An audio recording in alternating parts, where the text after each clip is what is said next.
Alrighty. I'll get a couple things going. Wait for some people as always. Who do we have in the chat? One person here.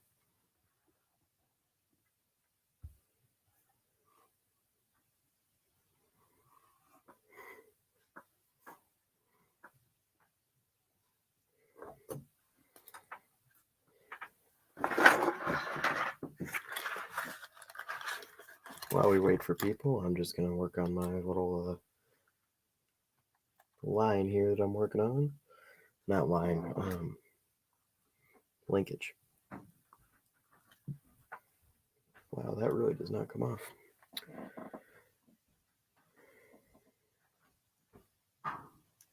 And then there was 0.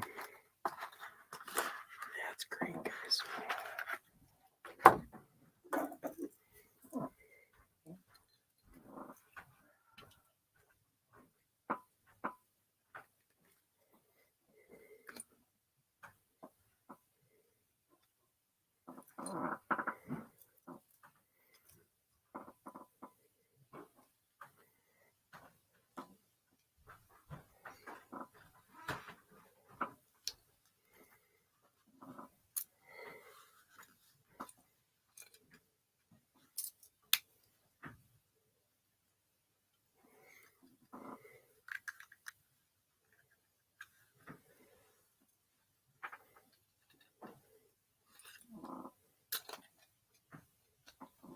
All right. Just working on a couple things while we're getting people in.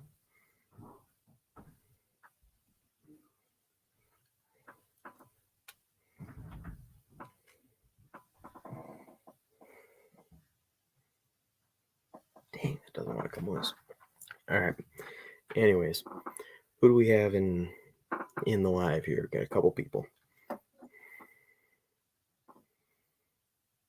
Got a couple. Who is it? Figure out where I put my other pliers. Not here, apparently. Audio check. Can people, you guys hear?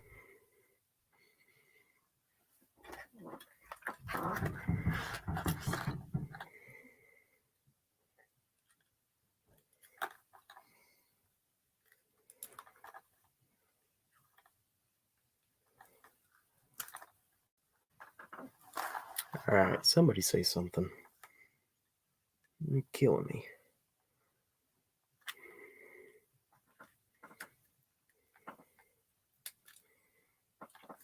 Stupid cable doesn't want to come undone.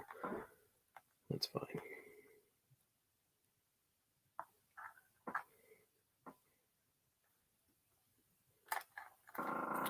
Two people. Who are the people?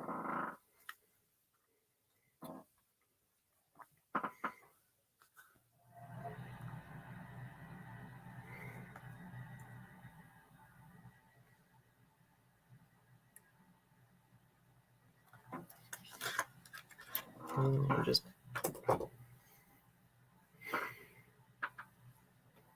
right back.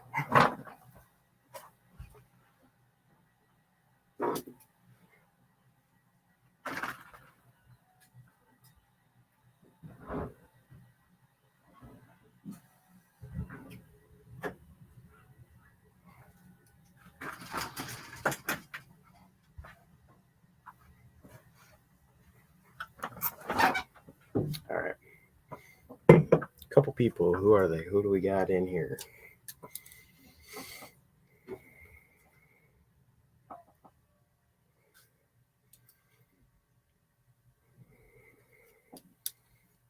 All right, that worked. Finally. I'm working on linkage arm for dual carbs.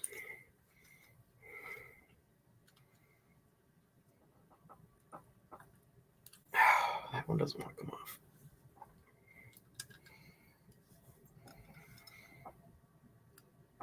There it goes.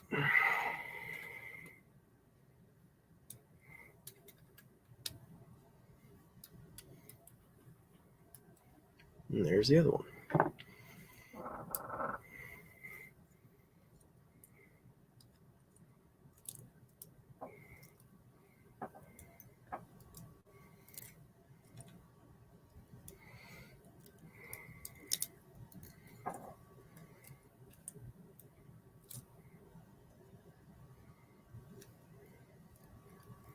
3 people. Who do we got?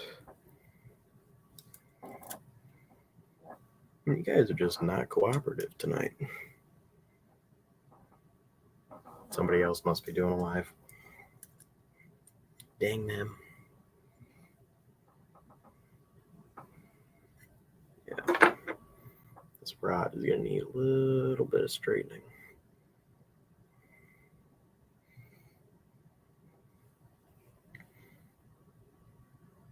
Yeah. It's kind of W shaped.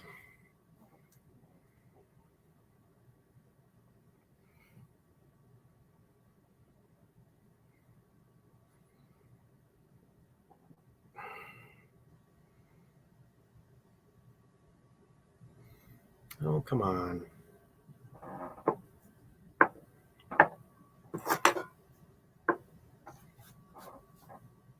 You guys are just being frustrating tonight.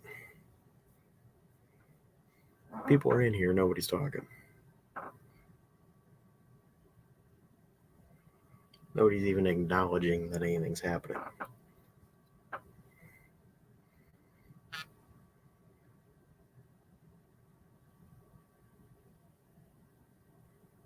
All right, 4 people. 4 people going. Let's see. I got to get more. I got to share that link here. I'm still setting a couple things up, so kind of bear with me a little bit here.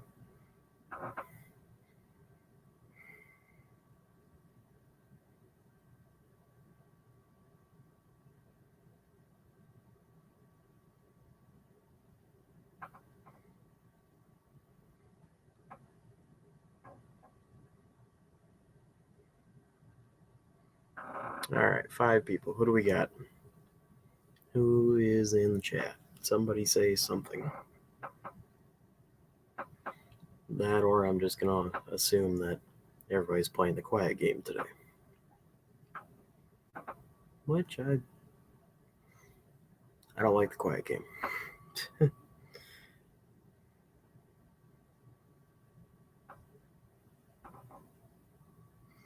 All right.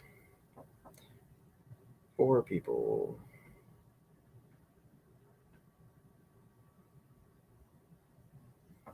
Five people again. Don't call me Peanut, Brian. That's weird. But what's up? Nothing. I just got my 660 set up on the tunnel ram. Set up on the tunnel ram.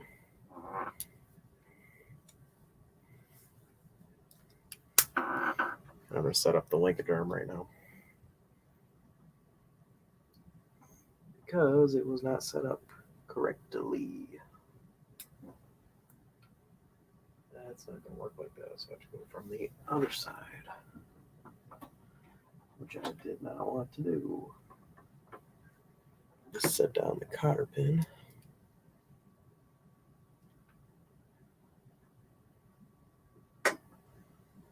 There it goes.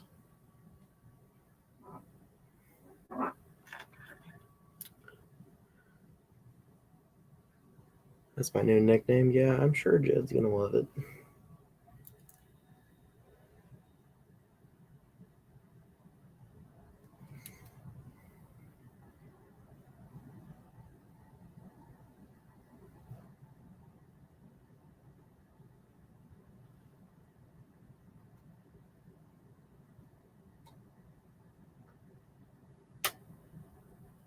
All right.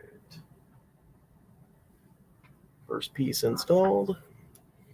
Now working on the second one. For anybody who doesn't know what this is, this piece here, the hole here has a rod here, goes through it. This is for an inline setup for dual quads, dual fours, whatever you want to call them, for a whether it's a tunnel ram or just a dual 4 intake or whatever. So the smaller side here goes through the the large holes here. I see I got this one set up here and this one set up here. I'll bring it closer up when I get it installed and done. Well, not done, but if I get them installed, I'll actually bring it up close by the camera. So, 6 people in here. Somebody say something. Aside from Brian. Well, Brian, you can say something, but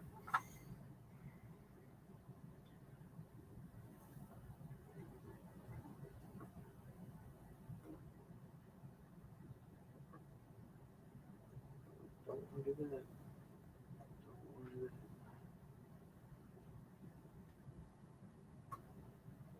that. All right, there we go. So now, yeah, Wilburn, you're the second one to comment. How's it going tonight, Wilburn?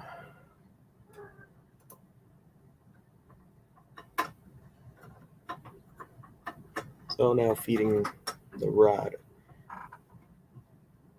It's one to one. Yeah, 1 to 1. I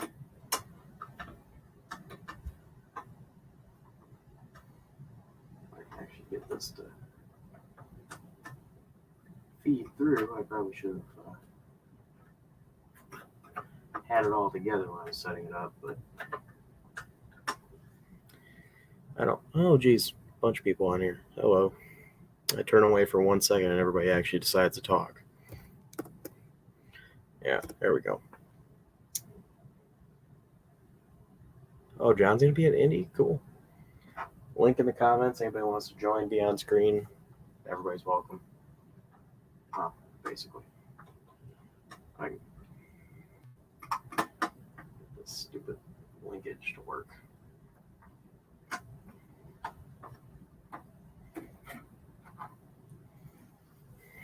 Now this piece in the middle, I'm not gonna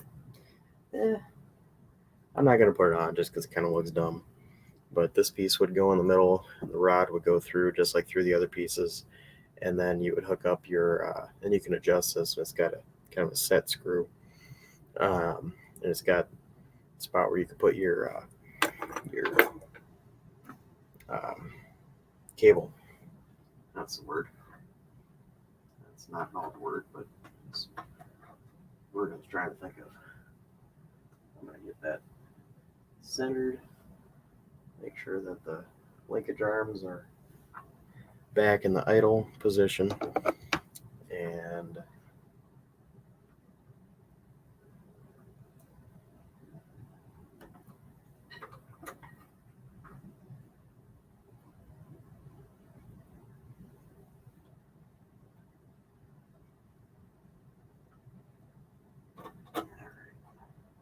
and that's still moving. That's wonderful.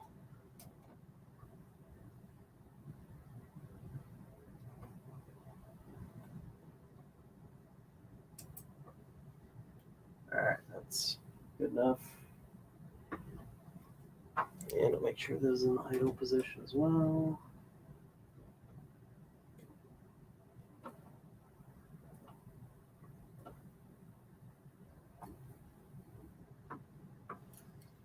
And that right there. How you set up 1-to-1 linkage that really needs to be greased. Anyways, now that I'm done screwing around with that, but for anybody curious, that's a YN stage. If my cat would stop attacking the door, quit it. It's a YN stage 2 440 tunnel ram with a pair of 660 center squirters.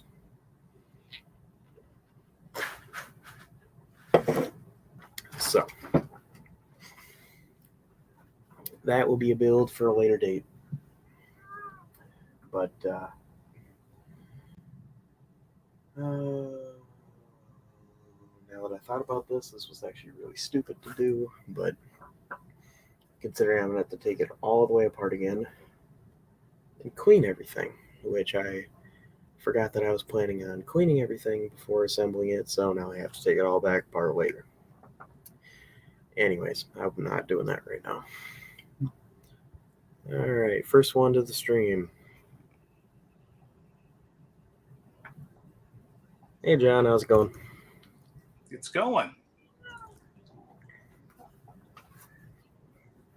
What day is going to be on the paper when the carburetors are sorted out? When the carburetors are sorted out? Well, what do you mean? Just done and set on the tunnel ram? I don't know. I'm asking. I don't know. I've got my guesses on Brian's car here from everybody, including you. Oh yeah. You have 175, by the way. Yeah. That's not for the car for No Name. That's different. But yeah, I don't know. I don't have a ton of time to screw with it lately, but I might work on the carbs a little bit later this weekend, but not putting a bunch of time into them. I actually just got this pair of 660s from a buddy of mine, and you can't really see, but I can try to lift that thing up, but I don't want to right now. They're all covered in dust. They look like they've been on a shelf in a barn for 30 years. And just for the heck of it, the other night I just popped the bowls off of one of them, and they're the older style 660s from what a few people have told me, and they have the really old brown gaskets that are always a pain to get off, came off in one piece. I was like, there's no way. And the inside they look like they're brand new. They look like they've never been run. Maybe they are. But on the outside, they look like they've been sitting on a shelf for 30 years. So, who knows? I don't know. Well, I got the Sonic cleaner. Yeah, I'm gonna put them through the ultrasonic. I'm gonna put them through the ultrasonic. Probably, I'm gonna go really light on cleaner because I don't want to hurt the finish. Probably only do 10-15% cleaner, and I just use Simple Green. It works good.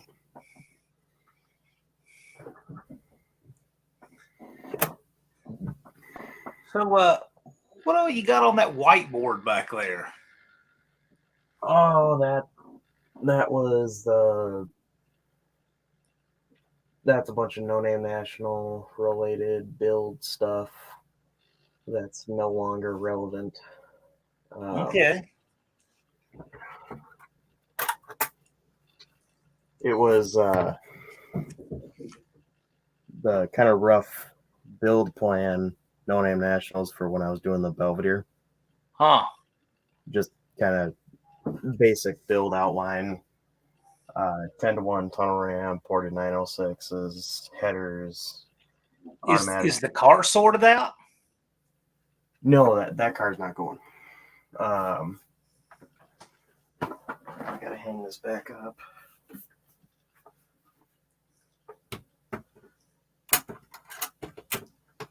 Is that a bigger whiteboard than was up there before? No, it's the same one. Okay, must be what you've got it framed in with. Yeah. Yeah, I'm like Brian just asked. Yeah, I'm bringing the Super B if all goes according to plan. And what I mean by that, I'm not an excuse. I've got different personal life matters that are going on right around that period of time. So as long as nothing goes poorly with related to that, I'll be there. But there's a chance that things may be changing around that period of time. So we'll see. You shouldn't get drafted. Let's hope not. Oh no, not that. No, nothing like that. Just house related stuff.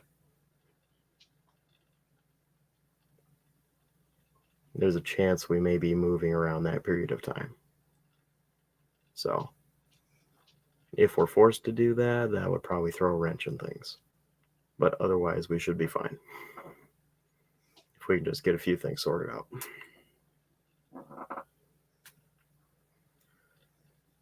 Yeah, Scarlet 4-Eye Cuda, he's gaining subs. Chipping away at it, he says, yeah. One piece at a time. 64 subs. I'll tell you what, the next 64 will come a lot easier than the first 64. Yeah, that's beautiful kind Barracuda you got there too. Oh yeah, he's got a nice car. That's one thing that I kind of notice is it kind of accelerates over time. Not always, but it kind of accelerates over time because you build an audience, and once you have a little bit of an audience, it's easier to grow from there. Well, I say it's like putting branches on a tree. So, you got the trunk and the first few branches, but then the next branches are branching out from that. And so, it can take a long time to get the first 100. Yeah. And the next 100 come quicker, and the next 200 come quicker, and the next 400 come quicker still. Oh, yeah. Brian says, tell us what you're doing to the bee. I've got a few. Well, it's the same plan as it was previously. It'll be the 440 that's in it. It's 500 horse, 550 torque, stock stroke 400, 906 heads. And it's got an automatic transmission with a shift kit. It's got about a 2900 stall converter. It's got 391 gears. The car's going to be 3,500, 3,450 pounds, right around. Maybe 3,550, just depends. That's without me in it. So it should be reasonably quick. It has really good torque all the way across on the engine. But what I need to do to get it done, which it sounds like a lot, but it's not a lot, but it is a lot. So I got crap to do. But I've got to finish wiring up the dash, which realistically would probably take me about an hour to get the dash ready to go back in. And then once the dash is back in, I gotta just start working on the interior a little bit, but I gotta get the connections between the dash. Basically, I need to connect both sides of the firewall and make sure the wiring is okay. And then from there, I'm putting a console and seats in it. My shifter's already hooked up. I need to adjust my kickdown linkage, but that's pretty much all hooked up. And that'll be, after kind of getting it going, I'll get that dialed in. And then just put the front clip on, which realistically would take me an hour and a half to put the front clip back on it. Sounds like in one day this car could be done. If I had an entire day and had all the energy to just be full force at it all day, I could have. That would make a great marathon live stream. It would. That's not a bad idea. It would. It's not exactly extremely motivating when we just got 18 inches of snow, but but pretty shortly here, I got a bunch of other stuff going on, but pretty shortly here, I'm going to start just kind of picking pieces away at it. I'm going to maybe this weekend work on the dash. I got to order, of all things, I don't have glass fuses, which that's not a big deal, but I just got to order some of those. I think they might even have them on the shelf at like AutoZone or something, but I don't know if they still carry stuff like that. What, glass fuses? Yeah, they do. Oh, all right. Yeah, well, I didn't know. You can still get them. I've actually never even had to buy them before. 3 amp to 32 bus fuses. Cool. I'll have to check that out. But yeah, I'd like to, because I had a windshield I was going to put in it, but it was all kind of cloudy on the edges, so I'm not going to put that one in. I'm going to order a new one, which then I need a windshield seal as well. So I'll have to order a windshield and a seal, or maybe I might get one at Indy if somebody has one. It's kind of cloudy on the edges, is why you don't want to put it in? Yeah. Is it broken otherwise? No, but I can afford to get a new one, so I'm just going to get a new one. What do you want for that one, the cloudy one? Gonna sell it? First of all, I need to make sure I still have it, but I don't know. I don't even remember what the heck. I'd have to look at it, see how bad it is or isn't.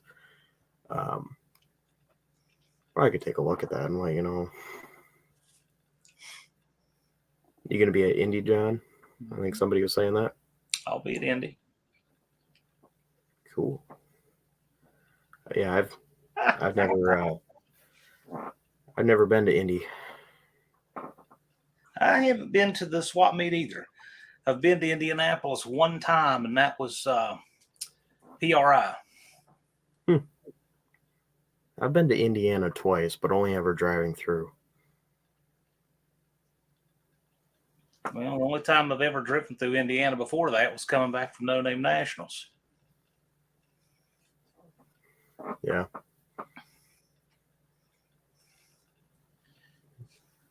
Yeah, I don't know what my exact plans are for Indy. As of right now, I'm probably gonna ride down with Mark. Or if my dad decides he wants to go, me and my dad will go, and then we'll be doing our thing there, probably buying some parts that I don't need.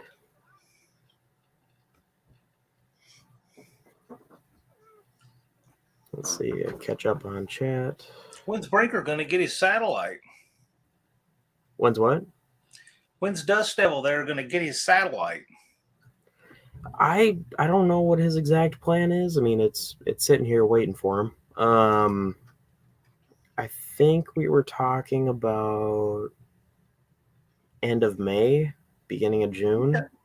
I think we were talking about. I think he was talking about coming up for our big Mopar show, our Midwest Mopars in the Park. Good deal. That we got in Minnesota. He was wanting to come to that, and it would be a good opportunity. You know, two birds with one stone. Catch up on chat here. Hey Scott. Hey Roy.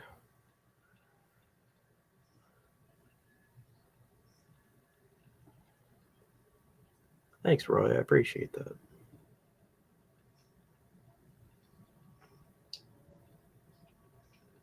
I try to stay knowledgeable, but not a know-it-all. That's a fine line.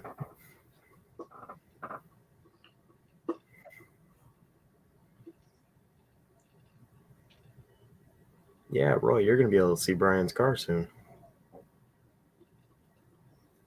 That'll be cool. I'm probably not going to be able to see it till No Name. I don't think I'll be going through St. Louis anytime before then. Well, I guess you never know, but I'm always running all over from one place to another. Oh, you say you're going to come get it when the snow goes away, so July? It'll be gone before then, I hope. We've had no snow yet this year. Probably won't get through March, but if the weather stays like this, we will. Yeah, I'm hoping this stuff goes away pretty quick, but It's up in the 60s here today. oof, I just need 2 days of 60 degrees, and that'll get rid of most of it. Its high was 71. Yeah.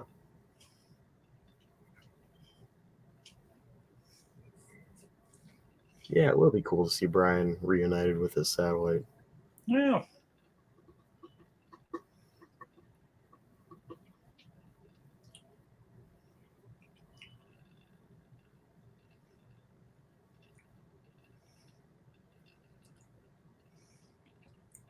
Oh, first time Indy for you too, Roy.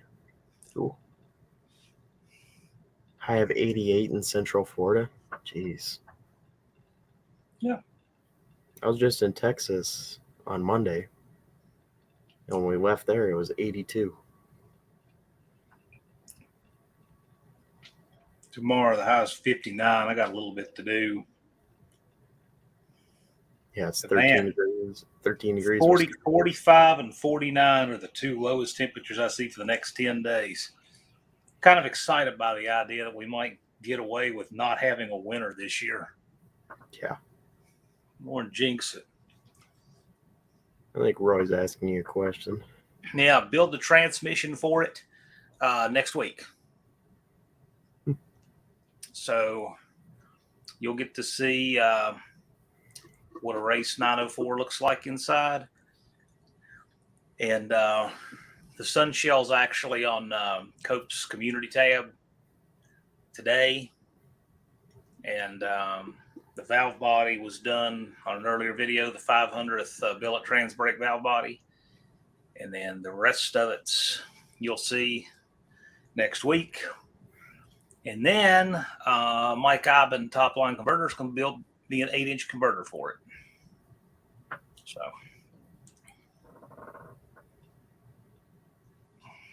just a piece at a time.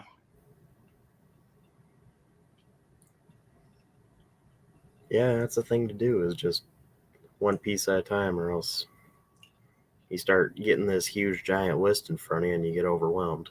The huge giant list is a good thing, as long as you can put things together in groups. Yeah. Put things together in groups and keep it moving. Right. And also having a definite direction to begin with.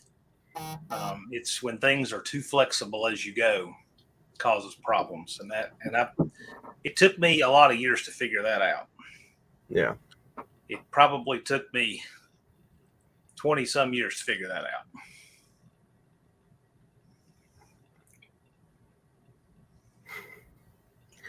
Yeah. 4i Kuda says friends in Bloomington, Minnesota said snow from the plows is 6 feet tall in their front yard. They were knocking it down, and at the 3-foot level there was 10 inches of ice.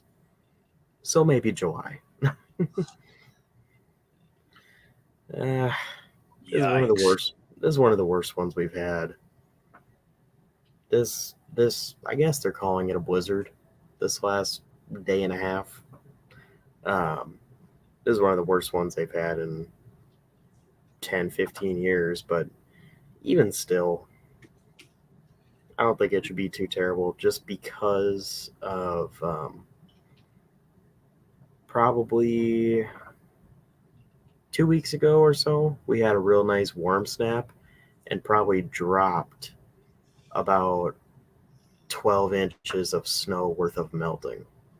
So, yeah, this 18 inches is bad, but it kind of balances. This is the warmest winter I can remember in my lifetime. Yeah. Last year was good for us. Not this year. This year sucks. I was born in a blizzard. Yeah. But this is really nice. Trees are starting to come out here already. Which is the bad thing about that is if it gets cold again in March, that could be a problem. Yeah. It'll kill it like a peach crop. If it gets warm too early, it'll ruin the crop. Yeah. So once it gets warm, it's got to stay warm, and that's the problem with being warm now. I'm afraid it won't. Mm-hmm. Brian says getting parts in the right order is important. Yeah, there's an order to doing it that is kind of important for a lot of people. I feel like it's harder to do it if you're just scatterbrained about it, of building stuff. I feel like that'll just slow you down if you're jumping all around, but it works for some people. Hey, Joe. Nice, Joe. You were born in the backseat of a Greyhound bus rolling down Highway 41. Is that a true story?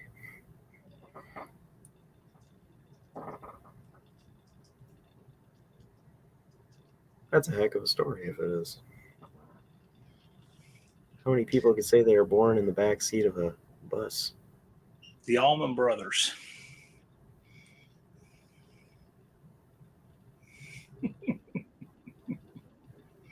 I'm thinking I'm just not getting a reference.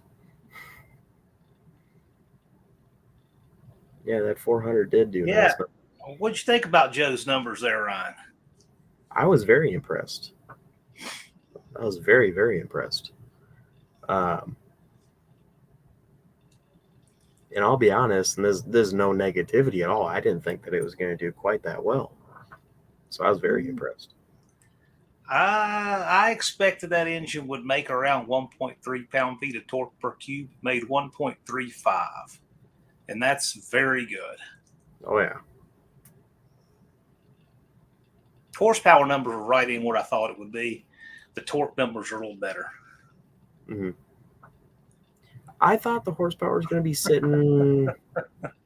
I don't remember what my guess was, but I was probably guessing about 490 horse, and I didn't think the torque was going to do quite what it did. But it did good. It did very good. Torque was good.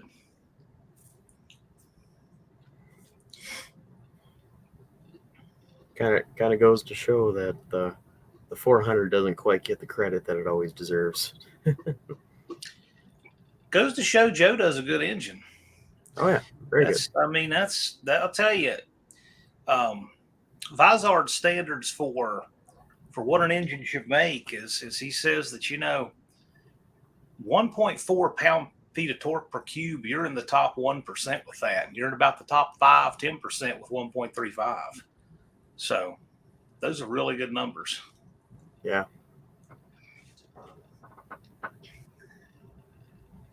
I would like to make. I think I can easily get better than this, but I'd like to get 500 pound-feet from a 340 with a lot of compression. I think that's very doable because, and I don't have a lot of small block experience at all, but I did have a 340 that I dynoed. I still have the video up too. It's a year. It was a year ago this February, I think, or maybe it was January. I don't remember. I think it was the beginning of February. Anyways, that 340 just had mild ported J heads. It had I'm trying to remember what intake. It was a single plane intake, headers. It had some porting. It had some nice bowl work done. It was 10 half to 1 compression. I mean, it wasn't anything crazy. Factory 71 down 340. Yeah, stock bottom end. The cam was about I'm trying to think. It was about a 490 lift cam in the 480s, 490s for a lift. It was a Summit Extreme Energy. It was a split duration. It was like 480, 486, 492 or something right around there. That engine with a 750 Holley made 415 horsepower and 430 torque.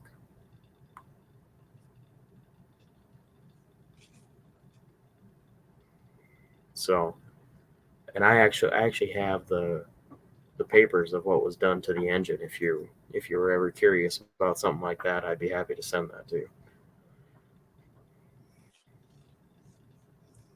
So with that making 430 torque, I mean, getting to 500 might be a little bit of a task, but I don't think it's out of reach at all. I think I can get it. But I'm going to run a lot of compression. The challenge, it will be hard to do that on 10 to 1. Yeah.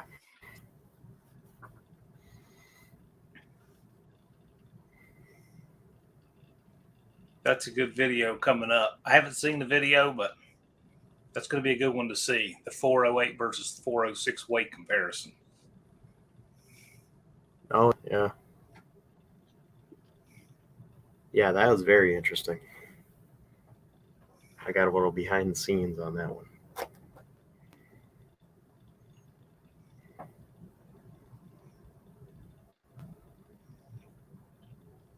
Makes me curious what the difference is in weight between a 440 block and a 400 block.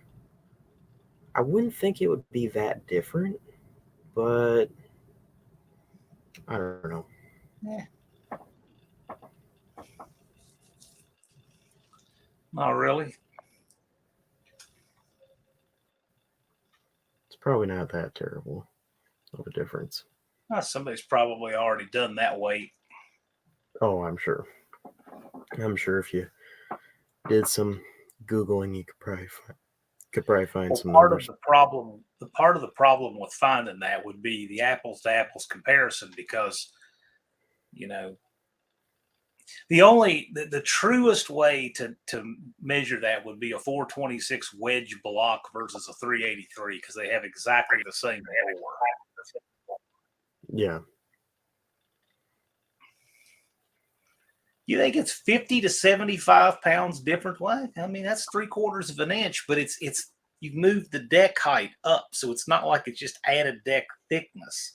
If the deck actually got 3/4 of an inch thicker, then I'd say yes. Well, there's Jed. I did. Hi, everybody. Well, you know, Mr. Jed. I just got back from, we had dinner and closed on the new house.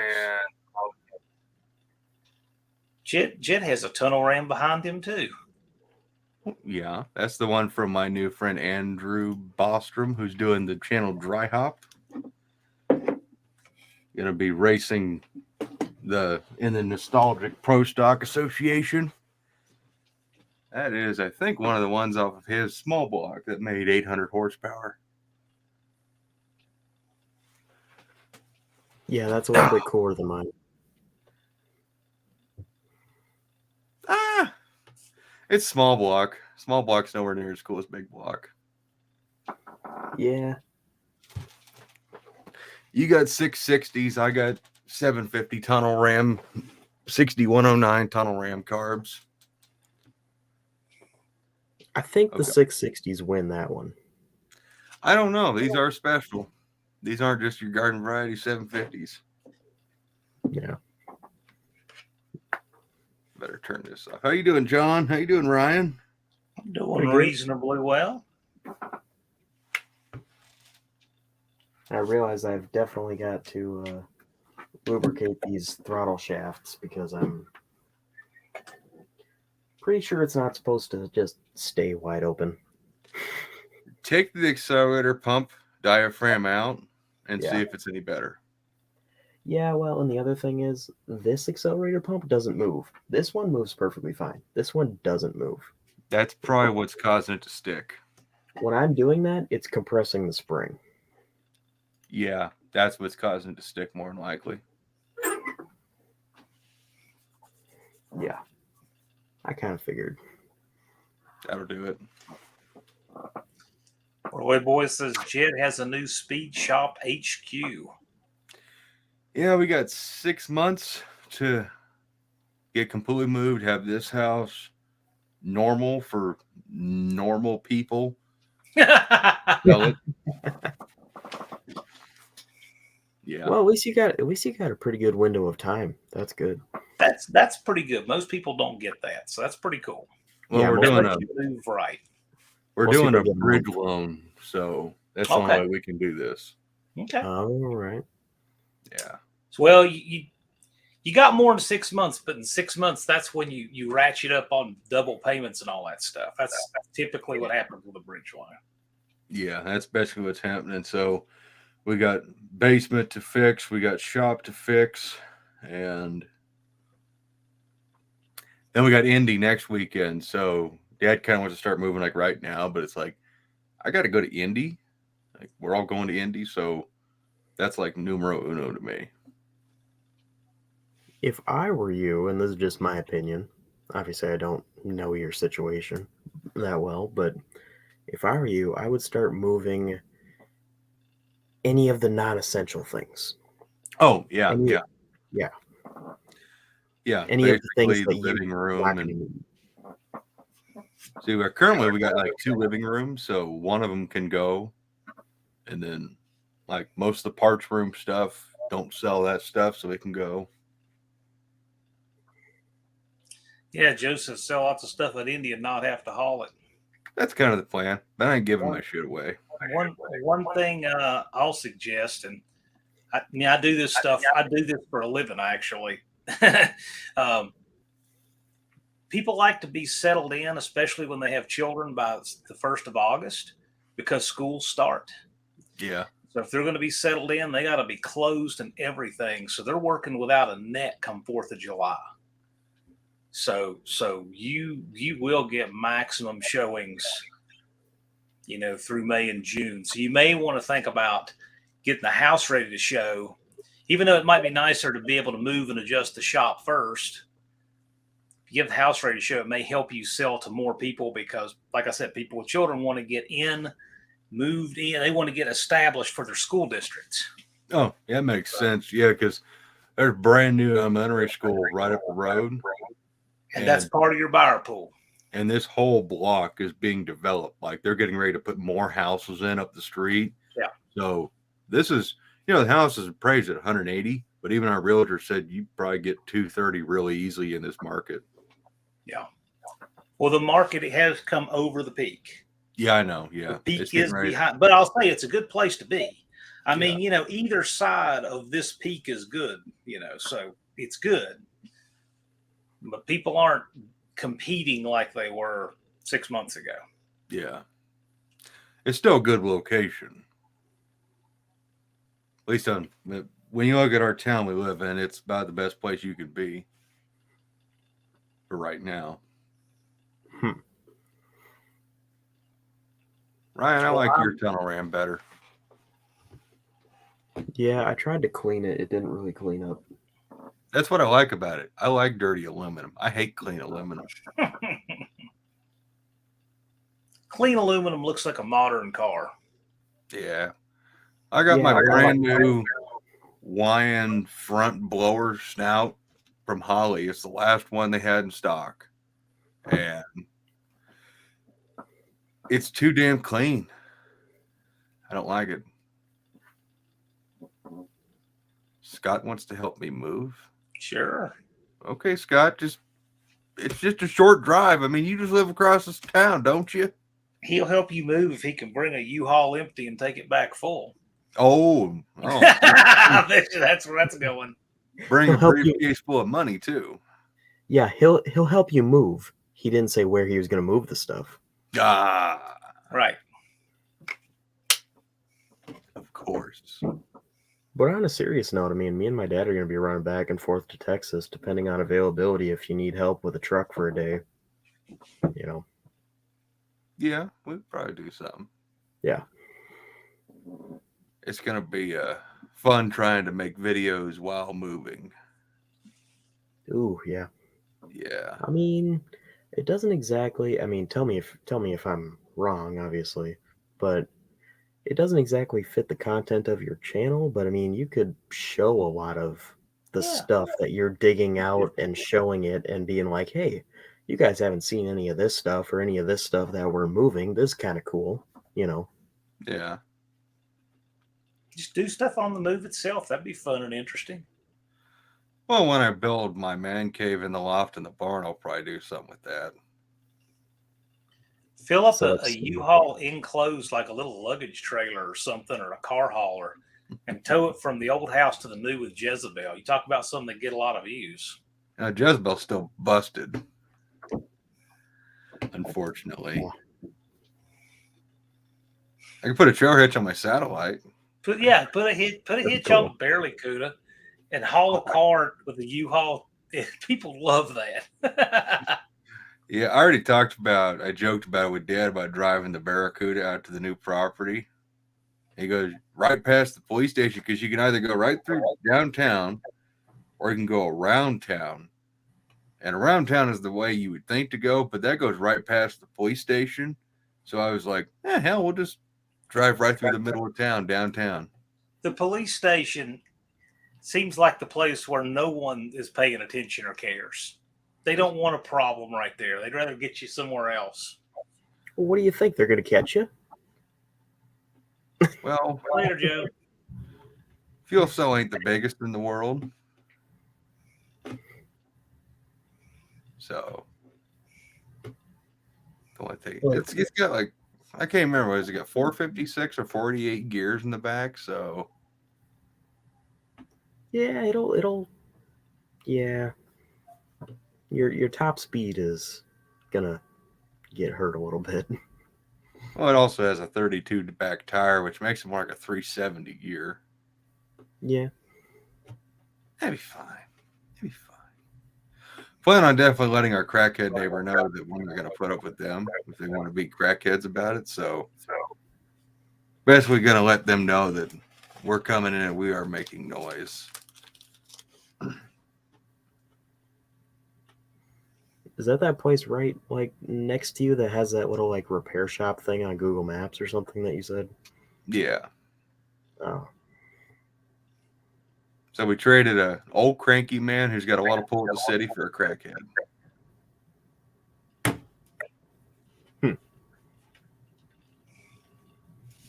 but you have more room now.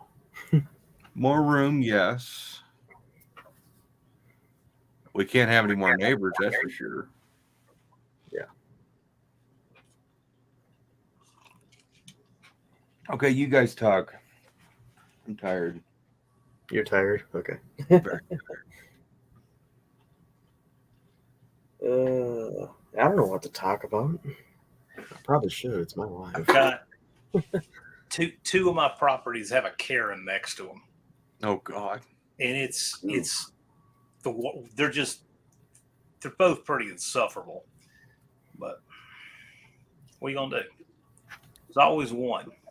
Yeah, there's always something. I think the best thing you can do is move to 100-acre plot, put a house dead center of it. Totally agree. Yeah. Totally agree. What are you doing, Ryan? Pull the cotter pin out.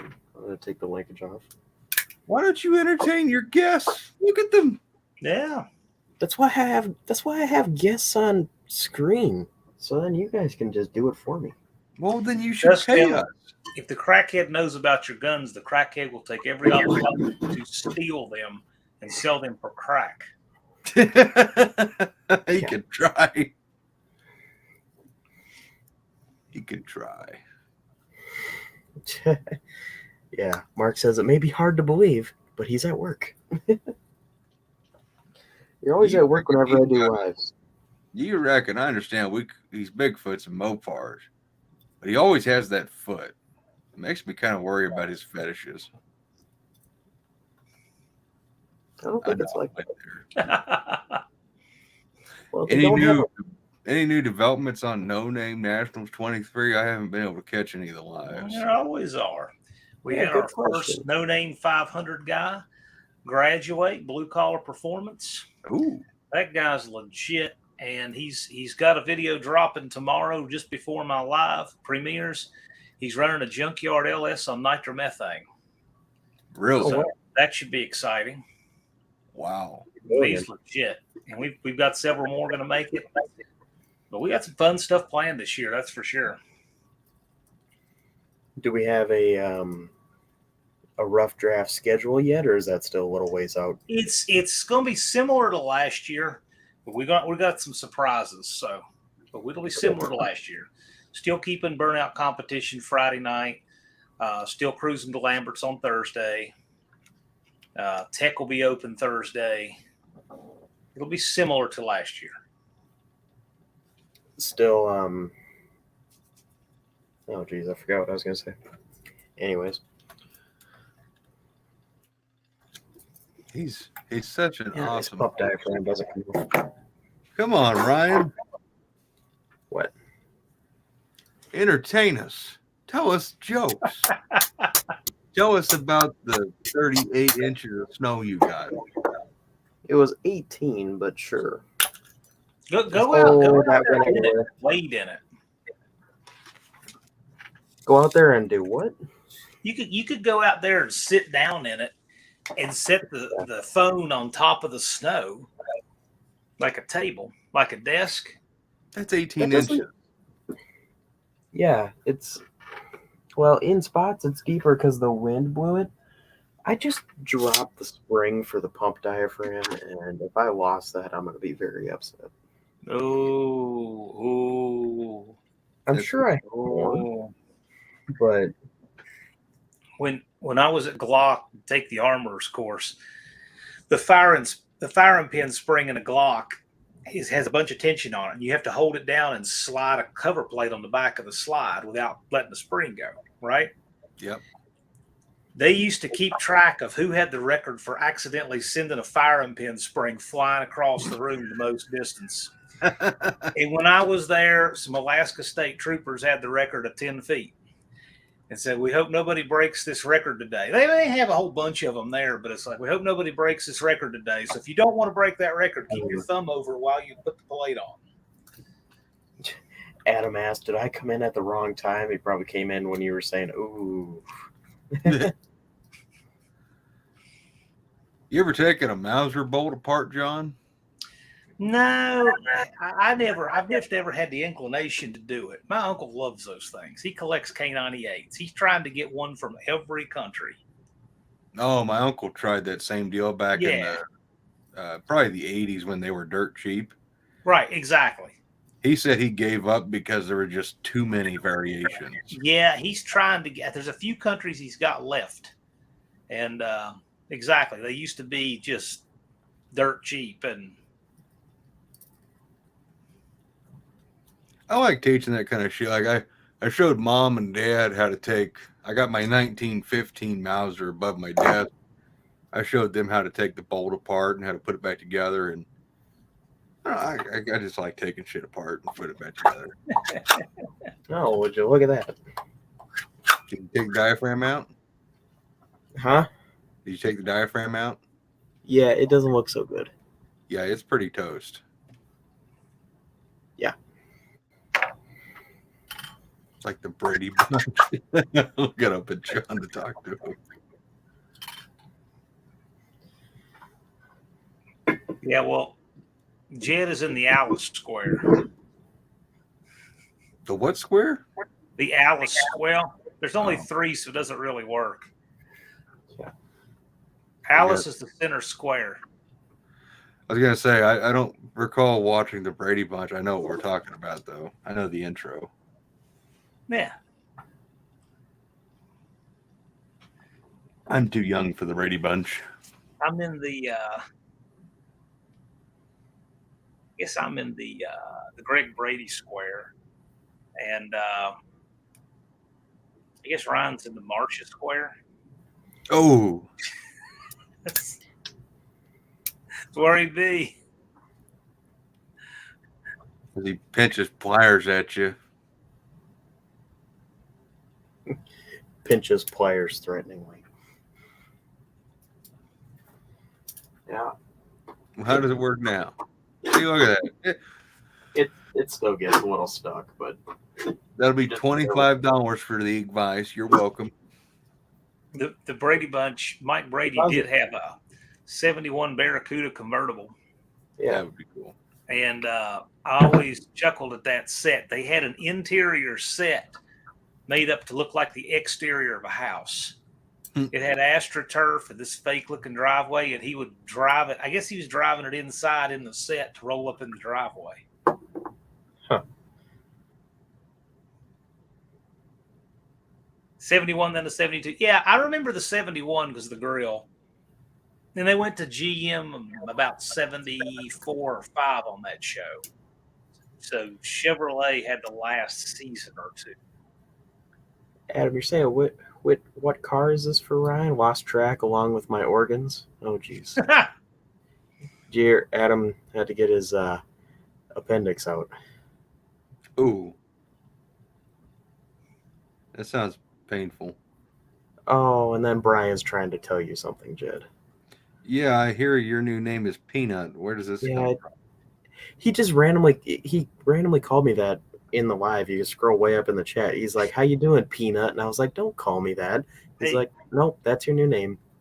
Hey, Adam, now, did you go to a doctor to get this appendix taken out? Because I bet you Mopar's Mustangs and minivans, Damien, I bet he'd take a crack at it. He'd charge you a lot less. I bet he could do it. I know a really good back alley. Yeah. You show up with a pack of smokes, a couple of beers, a little bit of whiskey, and about $26. They'll take care of you. Do you think the new crackhead neighbor would take a crack at it? I don't know. Are you going to be doing any videos with the crackhead neighbor? I hope not. Oh, come on. There's actually, so they live in a double wide, and supposedly 10 people live in this double wide. Oh, that's a recipe for disaster. Yeah. I've talked to a bunch of different people about these crackheads. And yeah, they all say the exact same stuff. They don't know why the people aren't in prison because apparently the lady who lives there, the lady crackhead, has run people over with her car in rage. And the guy's been in and out of the pen for a lot of years, so it's hard to say. It's all messed up. I don't know how long. It was probably about 5 years ago now. A client and I were on this mountain road over in Pulaski County, Virginia. And we were looking for a back entrance to this. I don't remember how much it was, about 100 acres. So we took a road that went around, and then the Onyx Hunt map showed us a road that went right to the back of the property. And we were going in there.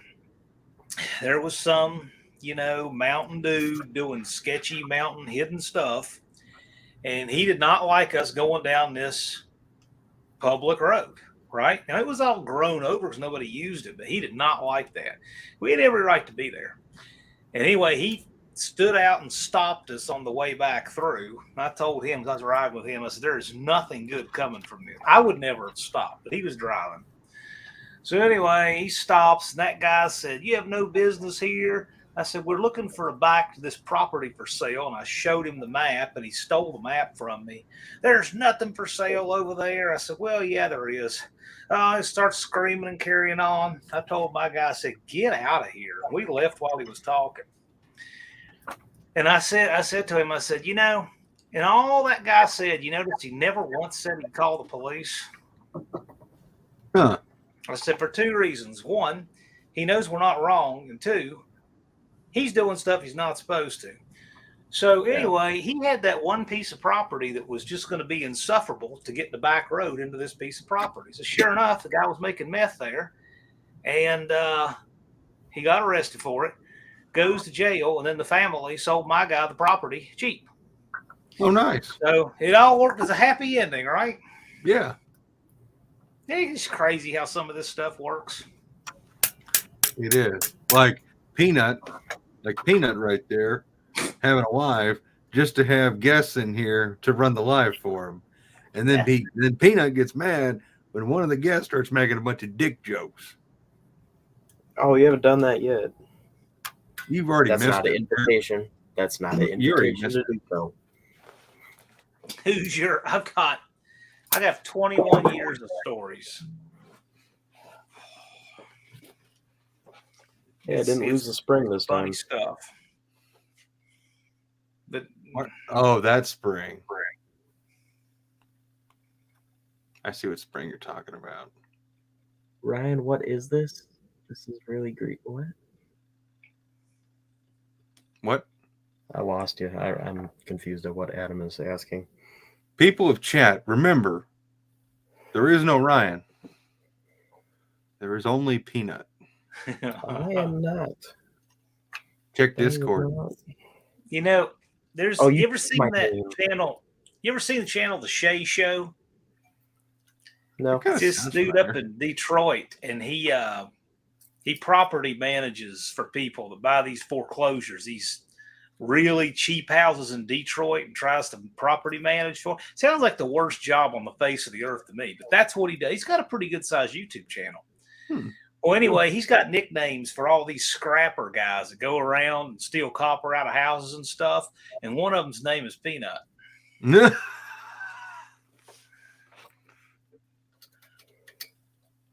I'm just trying to make my 660s function. So Peanut's buddy in the scrap thief game is Ray Ray. So you have Ray Ray and Peanut. Oh God. Those are some So excellent. Brian is Peanut. Who is his Ray Ray? I don't know. Who would be his Ray Ray? I don't know. guess I it's don't know the the answer to Ed. that. I just realized I have my tunnel ring on. Ryan, set those on their sideways like they're supposed to be, please, for the love of Jesus. No, because I have my linkage. Yeah, I I had- know. If I had sideways linkage, I would, but no. Is your linkage a I got- coat hanger? I got 4 sets of sideways mount linkage. Yeah, so I probably could. I bought them all. it works. Got eBay. Yeah, but that's itty bitty pecker territory. They must be sideways, just like God intended. Yeah, you want me to put sideways and put center hung bowls on them too. You don't have to do center hung bowls, but they do look better. I just That realized right I have- there is acceptable to a point. due to the condition of the finish on them, I'm gonna leave them because they're actually Your cleaner. intake should run vertical. Your carburetor should run gangsta. Adam, I'm going to Indy. Yeah, I'll be yeah. there too. Adam, if you don't mind, if you would, please bring those inner fenders and a poster, one of your posters if you have more printed, and we'll square up at Indy if that's okay. I'll finally be able to give John Wilburn stickers because I keep forgetting to send you shit in the mail. This will be the first time I've seen Jed since October. Yeah. I actually had to order more stickers because I had like 2 left after No Name. So I think I ought to have plenty. There's my sticker. Those are cool stickers. Yeah, they are. Where's my box? Yeah, Andy, I'm working on 660s that I just got that I don't fully understand at all. But What do you mean you don't understand? I'm saying the carburetors in general, I don't 100% fully understand. I'm still learning. Oh, they're easy. And I'm not ashamed to say that I'm still learning. You dump money through the top of them and they go brrr out the back, just like cars. Adam, I'll be there Friday, most of the day. I'll be there Friday and Saturday. I'll be there Thursday, Friday, Saturday. But Pretty sure I I'll can- just be there on Friday for most of the day. I can do that because I'm a vendor. I might We be can there definitely Thursday work it morning. out. A carburetor is a vacuum computer. It's basically what it does. It's a computer for your fuel, and the entire brain is vacuum. That's a good way to put it. I'm gonna turn these things around because I realized I had them on backwards. You put your carburetors on backwards?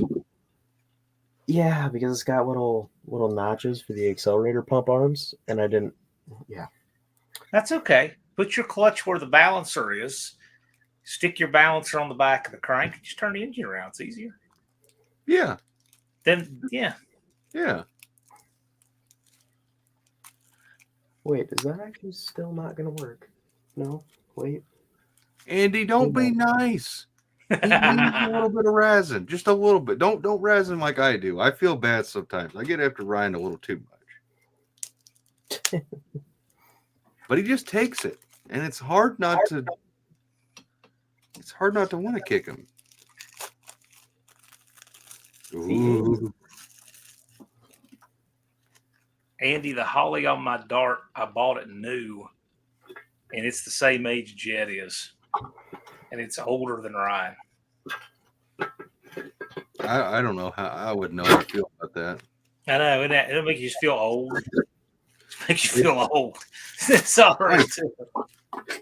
I feel old because for the longest time I've always been the youngest car guy in my group, and technically I still am with my personal group. But with this YouTube group, thank God Ryan exists because now I'm no longer the youngest. Check this out. I bought it new. It's a 650 double pumper, and it was $199, brand new from Summit. Well, at least you got a double pumper. Yeah, it's a 650 double pumper, 4777. Ooh, Yeah. first brand new carburetor I ever bought was a Speed Demon, and It was an 850 vacuum secondary, and I let someone talk me into vacuum over a double pumper. I was still learning, and it was I actually never used that carburetor. I ended up trading it off. Yeah. See, Andy's another relic from the 70s. He knows what I'm talking about. I've never bought a carburetor brand new. Well, I did once. It was a 750 vacuum secondary quick fuel. I buy a lot of new carburetors anymore. When Dallas and I were at the Shriners Expo thing last weekend, there was about a 66 Malibu sitting in front of us. No, it was older now. It was a 65 Malibu. And then there was also a Supra sitting in front of our booth, a blue Toyota Supra. And we were laughing, figuring who the oldest person that would stop and look at the Supra was. I don't think anybody over about 24 or 5 years old looked at that car the entire weekend. The fuck is the point in that? Oh, you guys see what Brian put. They gave me a sticker and it doesn't do anything. I thought it was maybe a scratch and sniff sticker, and I just sat here on live and scratch and sniffed a sticker that didn't smell like anything. The inspection sticker on my Dart Sport is 1982. That's when it became a race car.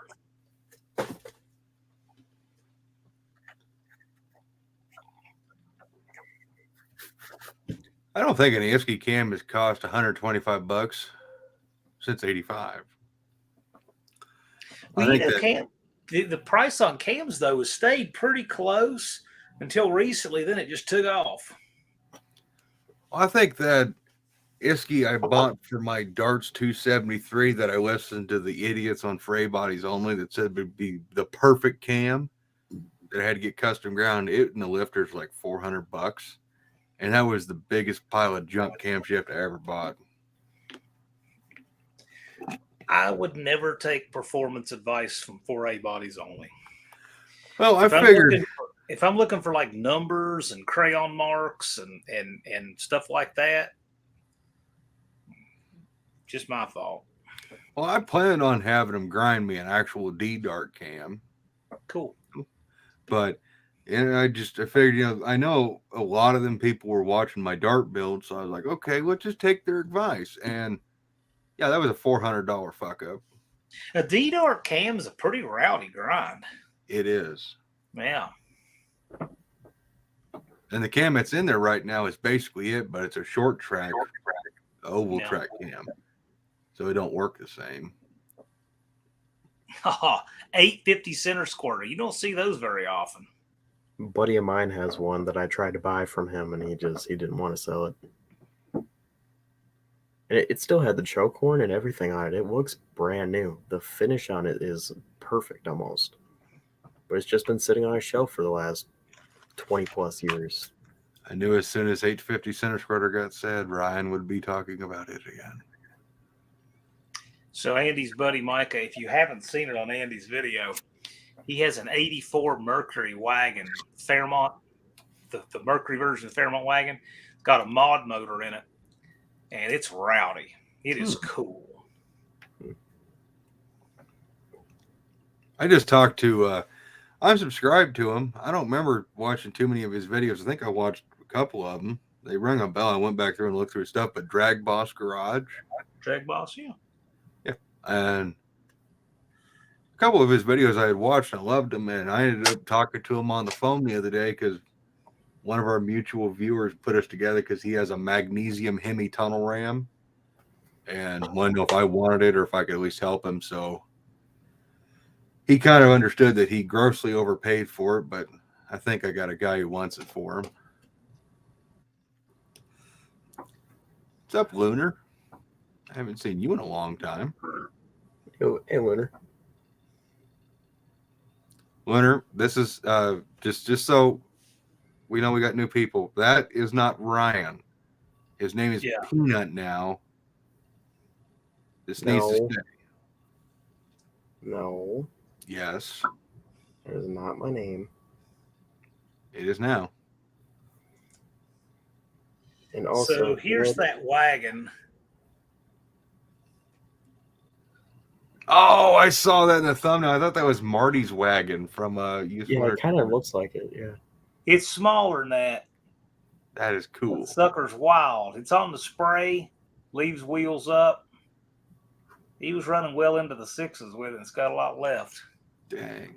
Didn't Andy just put out a video with Casper? He did. I need to In watch fact, that. that screenshot was in the other lane. Yeah, yeah. I need to watch that video, so please don't tell me the outcome. The spoilers. I want to see how Casper's running for him.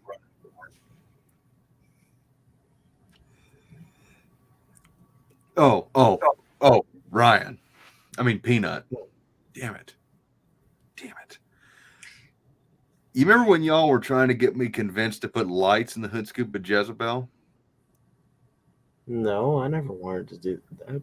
Oh, I'm maybe I was just maybe I I'm was not really a fan of that idea. Well, I saw a third gen Camaro at a stoplight today, and it had lights everywhere on it. And I saw that, and I was like, that's about as gay as Jezebel would look with lights in the hood scoop, I imagine. And then it dawned on me, I want to put my Twin King Demons on my Hemi tunnel ram, on my new Hemi for Jezebel.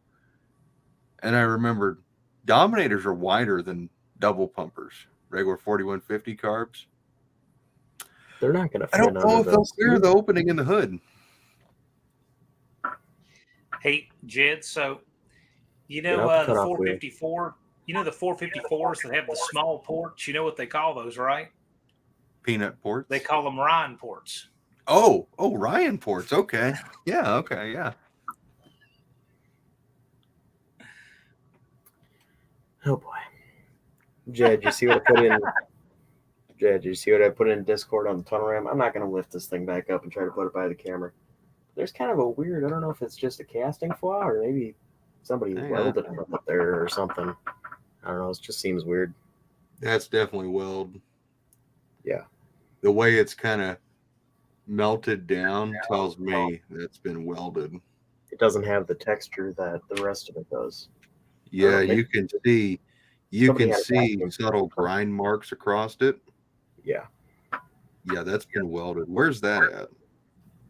Right here. That's a weird place to have a repair. Yeah. Like, that's way too high up. If maybe it had nitrous or something on it at one point, that's a weird location. Unless somebody had a vacuum pour, which would be weird. I don't know why anybody does that correct. Hey, Andy, by the way, you know that guy that for absolutely no apparent reason hates Mopar Al? That really rude, foul guy that hates Mopar Al? That cat was on your video saying, oh, that truck can't 60. Someone said your truck is 60 foot in the 130s. And that guy said, there's no way, it's absolutely impossible. And I said, well, you already a 60 footer to 155 off idle. I mean, that's like 140s are practically in the bag.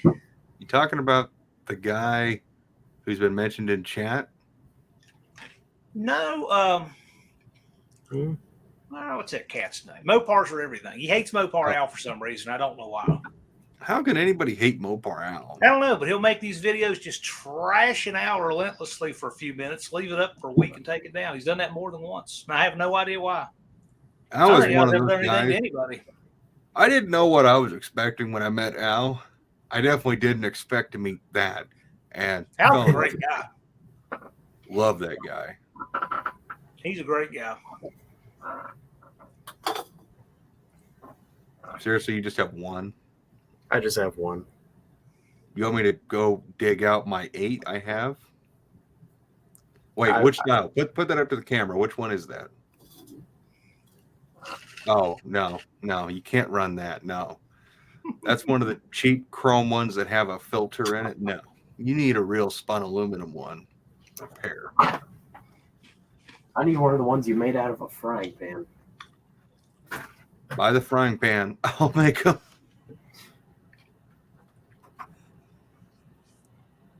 Where are my frying pans, actually? They should be on those two. What the hell if I know? Ooh, wrong switch. That's weird. Hold on, it gets better.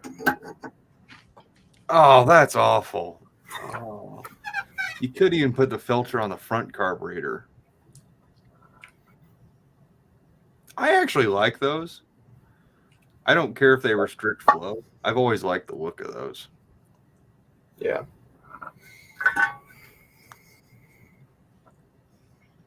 Yeah, it's all beat up on the top. See, I like that lid in particular. I've got a number of those lids. They're kind of concave. They look cool. They're better than just the flat top ones. Your poster isn't a blacklight poster? No, it's an awesome poster.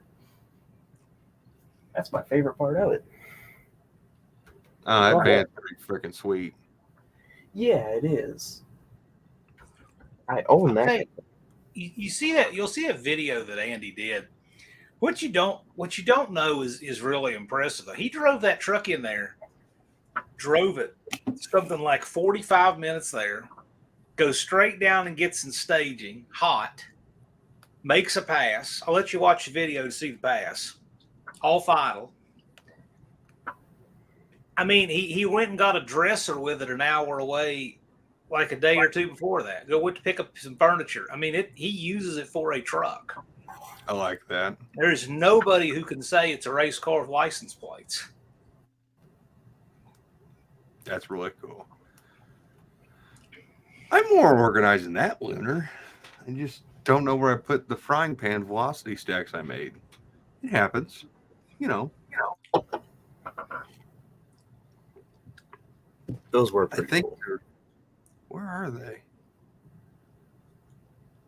Now I'm curious where the hell they went. Great, we broke Jed. Well, I think they're laying on my table in the garage. Lunar, I've gone on a run of misplacing valve core tools for tires. Somehow I went from a drawer that had 3 of them in there to one that was just MIA, and I don't know where it went. I just realized how unstable this little rinky-dink shelf I have is. That's kind of scary. Yeah, that's gonna really hurt if that falls and lands on my foot. That's kind of like an indie. Everybody last year was making fun of my cheap Walmart plastic folding tables because I had intakes on them and all sorts of heavy stuff. Like, your tables are going to collapse. Joke's on them people, because those tables are, well, one of those tables is still standing. Yeah, you don't want to drop a cylinder head on one of those. No. Is it one of the ones that folds in the middle? Or So like folds in half? And... the lifetime tables that you can get from Sam's and Walmart are good. I've used them. The best plastic folding tables I've ever used was a company called National Public Seating. And it's this weird commercial brand. And I found them on Amazon. And I bought a half a dozen of them for classes I teach. MPS, like National Public Seating. Those are the best built, sturdiest plastic folder tables I've ever seen. Couldn't believe. Are they cheap? They're actually not bad. They're not cheap, but they're not bad. The cost is a little more than Lifetime, but there's definitely a better value from the construction of them. The way the legs are made, it's really excellent. That's the problem I have with the Walmart ones, is the legs kind of fall apart on me. You'll love the MPS stuff. Well, let me write that down. Mm-hmm. Not on and my they make, benches and stuff. But what I was looking for were tables that were 6 feet long and 18 inches deep. Because in my classroom, I have a classroom set up to seat 12, and I have 2 students per bench, and they're 6 by 18, and they have folding legs. And those are the sturdiest plastic tables I've ever seen. What'd you call them, John? I want National. I want to make sure I got that right. Of course, I'll never find that Amazon ad. National Public Seating, I'm pretty sure.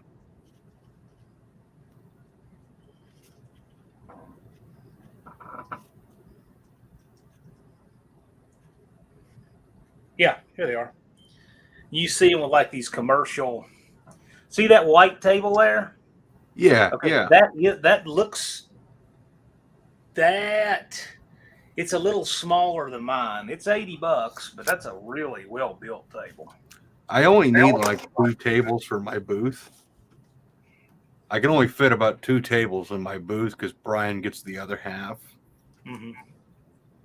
And then, depending on how many people are going to be in my booth at any given moment, if my booth is like it was last year, it's going to be. Oh, I'm going to tell everybody, you walk in this booth, you got to buy something. I can see that. You could look at that and tell that that's made well. That's a lot nicer than those Walmart ones. Yeah, it is. They're really good. They have a frame underneath them, a grill frame. That'd be good. Yeah. They're nice. Yeah. What are you working on, Peanut? Don't call me that. Peanut. A little centerpiece of Lincoln that's supposed to go here. I kind of feel weird calling him Peanut. I feel like his mom or something. Feels like a nickname a parent would give you. Yeah, it's a little weird. He's a grown man. Calling him Peanut. Oh, I just screwed up my pliers. Oops. Happens. That's my pliers closed now. Well, Don't really know how I did that. that's kind of interesting. Use my other pliers to fix them. That didn't work. Yeah, Brian sets up his side of the booth like a living room.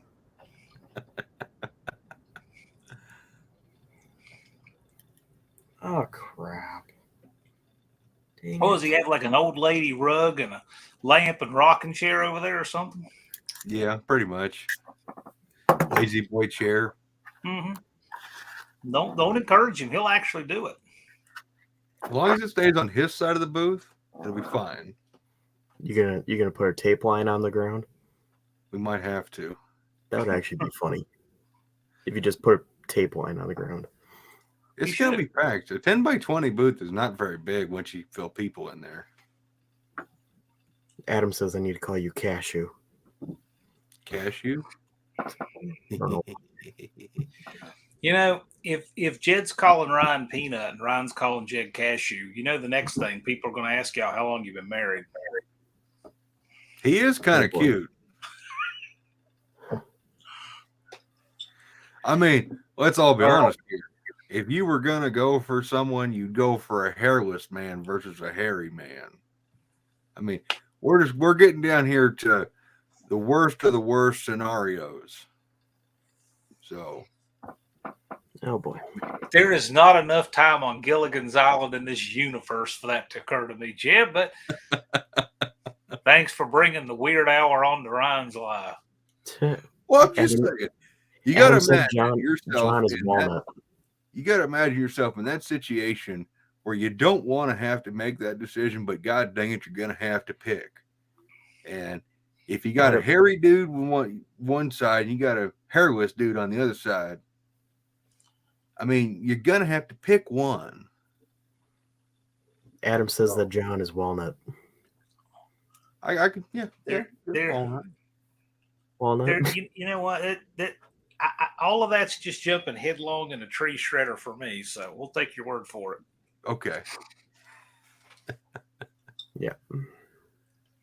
So we're all going to have nut names. That's just The You peanut can call weird us- hour. You can Peanut call us weird the hour. Nutsack Band. that's weird. Is it? Yeah. Yeah. I'm tired, okay? Hey, I mean, So- it sounds You like, know, you've He says had a heck of a John day. Walnut. Polly Walnuts from The Soprano had half gray hair and carried a gun, so I mean that might not be as much of a stretch as he, could be. Yeah. Bunch of nuts.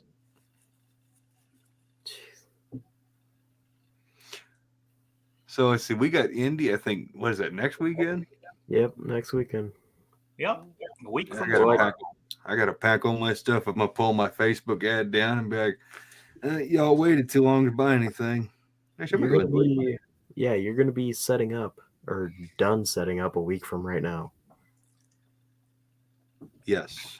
Well, yes. Yeah, I will be set up a week from now. Yeah. I'm just going to go ahead and delete my ad. Screw it. I'm tired of dealing with people. Well, Yeah. the lead away. You have fun. I think I'm going to bounce out.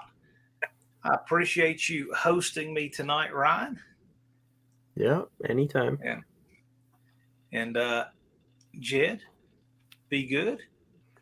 And y'all take care. I'm We'll glad see. I could. I'm glad Yeah, I good could night. penetrate your ear holes with some horrible words. Thank you for taking 3 minutes off the end of my life like only you can. See y'all. Take care, man. Oh, Oh, wow. Oh, Adam's going to drive the van to Indy. sweet. He said undercover like. Yeah, I don't think that's very undercover. He could sit out in the parking lot with that van and just sell stuff out of the van. Yeah, Because we already have a crowd around the van. yeah. There's going to be people walking through the parking lot and seeing that van parked, and they're going to go over and look at it. Yeah, you don't even need to buy a booth with a van like that.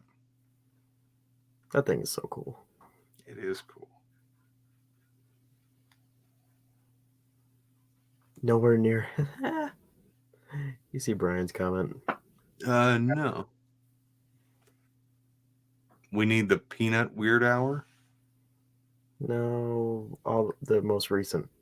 Nowhere near as weird as me laughing in the bathroom stall right now. I don't see that. Where am I? It's the third most recent comment. Third most recent for me is Heaven's Mopar. Now it's Heaven's Mopar, so it's fourth most recent. Huh. Adam, are you going to be at Indy Friday? I'd imagine so. I think so. I thought I heard that he was being there on setup day too, though.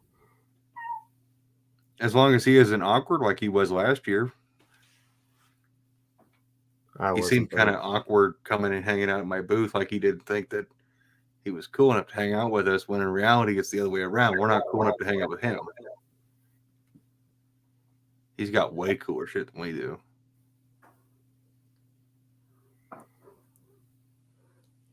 I mean, his van alone makes all my stuff look like absolute piles of turd. I like that satellite van. I agree, Brian. We do all need to get together for a YouTube and picture. Yeah. Oh boy, here we go. Well, actually, Jed. Oh God. Oh, yeah. I'm kind of unforgettable. I will give you that one.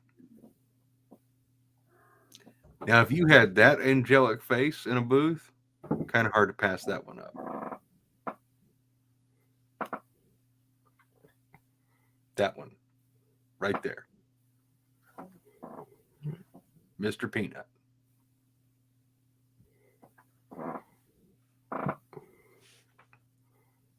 Ryan, why are you farting on the live? It's my chair. Mm-hmm.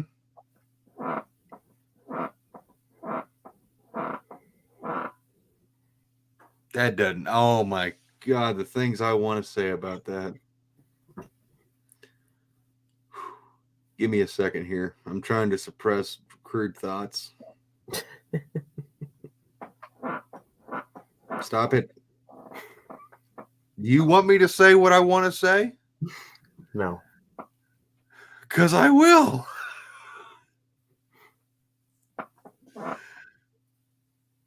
You're really pushing your luck. Yeah, anybody who calls Ryan Peanut gets free sticker, Dust Devil Garage. I'll give you a discount on my stickers, even though they are free. Oh, so you're going to give away a penny with every sticker? No. You're going to give him a penny. No. Yeah, I'm gonna need a lot of pennies. you are going to need a lot of pennies. I need to Except I'm spend going to all them. probably have to cut it down to 1 sticker per person instead of handing up 2 like I normally do. Yeah, probably. My whole thing is, though, if you're going to get stickers to put on your car for someone else's deal, go put one on either side. If it's going to be like on the side windows or something. Right. I need to save all my pennies so I can get more Tunnel Ram stuff. If you leave any behind. The only ones I'm leaving behind will be the ones that are too expensive for me. So they'll probably be too expensive for me as well. Possibly. Yeah. Which William told me how much money he's bringing to Indy. So I now know how much to spend to his money. Yeah, well, he told me something else. See, we were talking before the live. He told me that he has X amount of, he didn't tell me the actual number, but he said he has X amount of dollars that he told you he has. And he has X amount more. Yeah, I know. He was going to do that. So he told me the actual amount. And I was like, okay, so I need to make you spend $500 over that. Basically. Because what I did to Rob last year, he brought like $300. ATM visit later, spent $600 or some shit like that. You have an effect on people and their money spending. I do have an effect on people. I wish I could This apply would that. not exist without you because you pressured me. I didn't pressure you. You told me 660s are the only thing that's cool. And then I felt like, okay, well, now I need to get 660s. So then I did. Well, there are plenty of things that are just as cool as 660s. But if you're going to go in a straight line and need a carburetor that only does straight line really good, that's the best carburetor if you're going to go in a straight line really good. That's small still, manageable. Which is messed up because I went from just selling 660s and never keeping a set to now I have like 4 sets of them. Yeah. One set's the machine shop being dyno used. There you go. Put 2 thermoquads on there.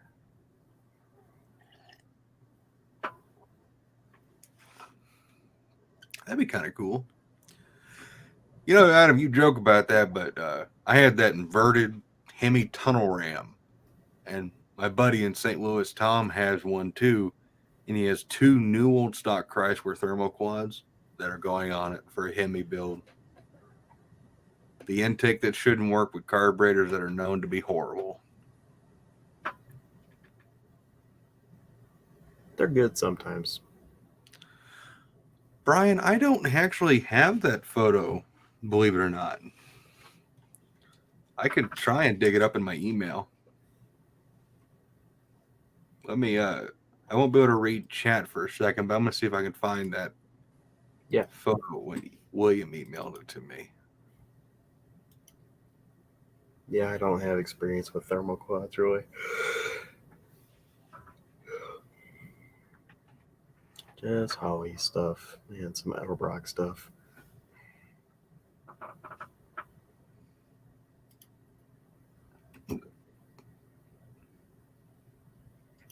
Actually ran equal.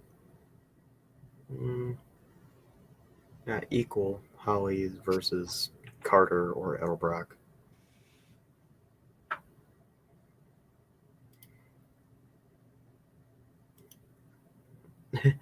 You had a guy go through some thermoquads.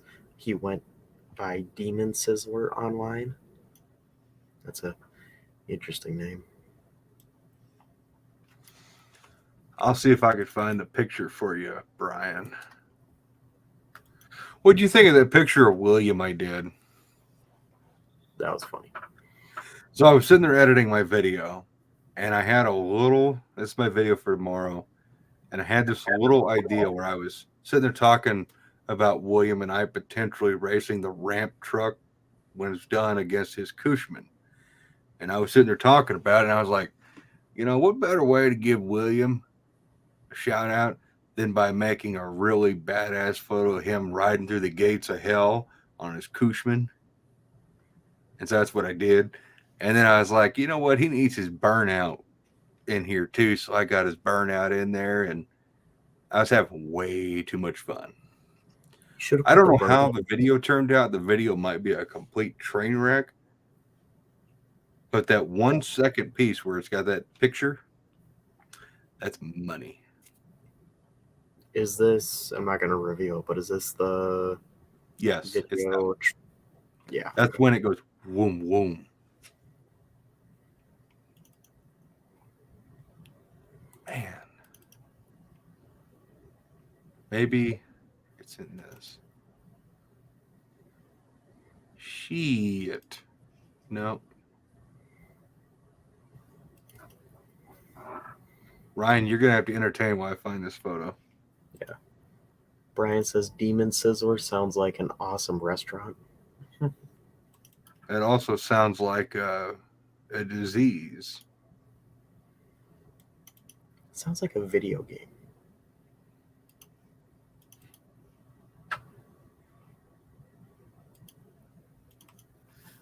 Oh my word. Some of these Photoshop files are heinous. Mm-hmm. I have created some really messed up stuff. Yes, you have. You know that Earth one I did was pretty funny though. Yeah, it was. Hot dog Earth. Yeah.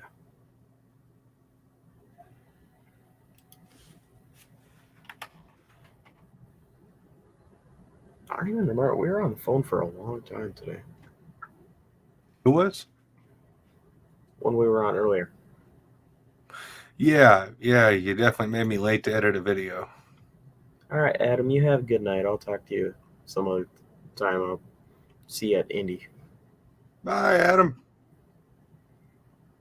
Sorry I can't see chat.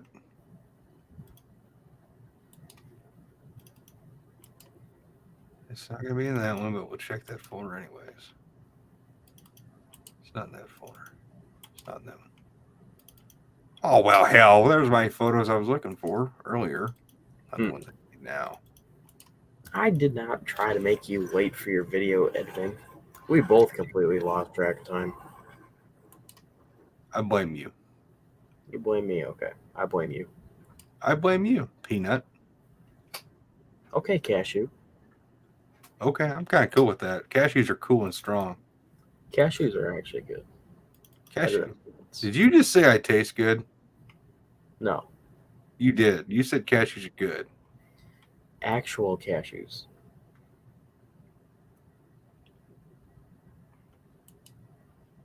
I don't know how to feel about this.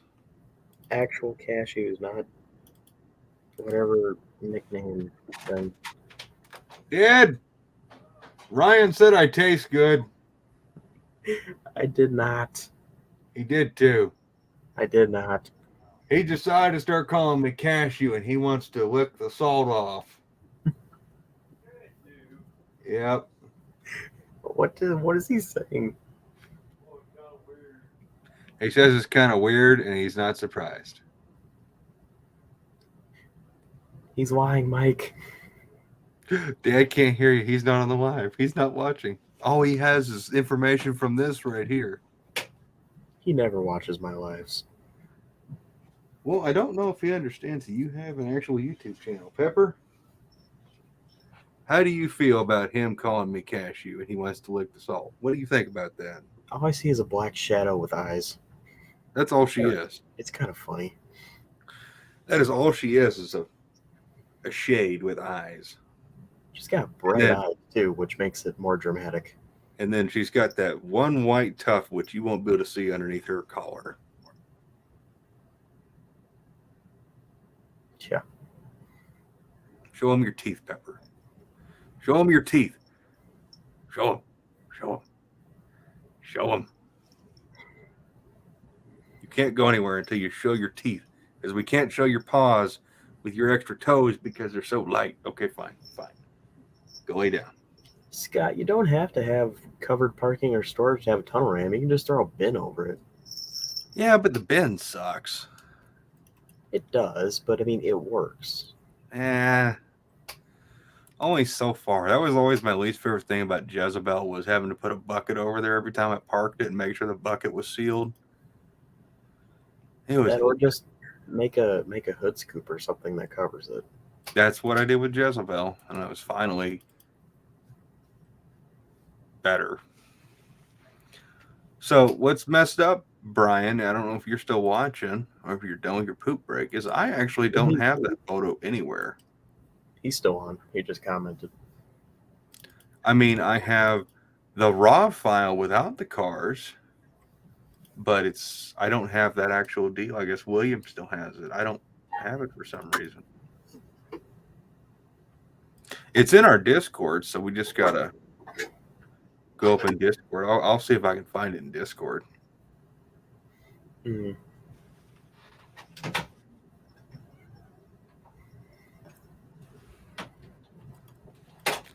Sorry, Ryan's live. What? Hey, Raker.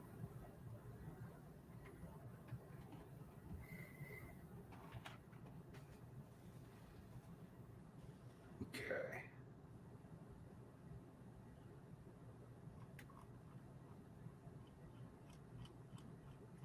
Holy crap.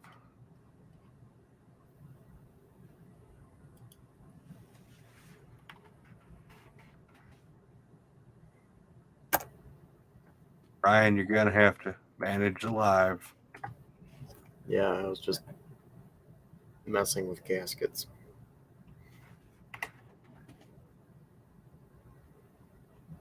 I could do that at a different time. But I noticed there's two different kinds of bowl gaskets, but they appear to do the same thing. They're just set up different.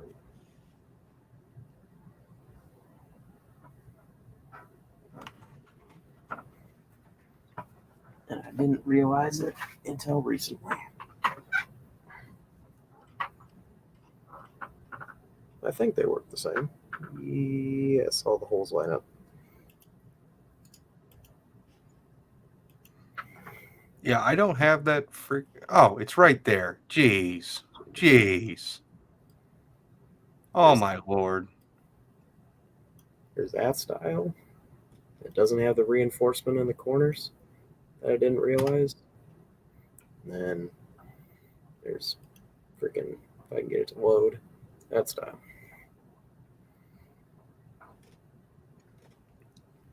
And I guess the ones that are a little tougher in the corners are probably better. Brian, where did you want me to send that to your Facebook? I can do that. I think that's what he said, but I don't remember. I could also change it up now that I have it found. If we need to change something.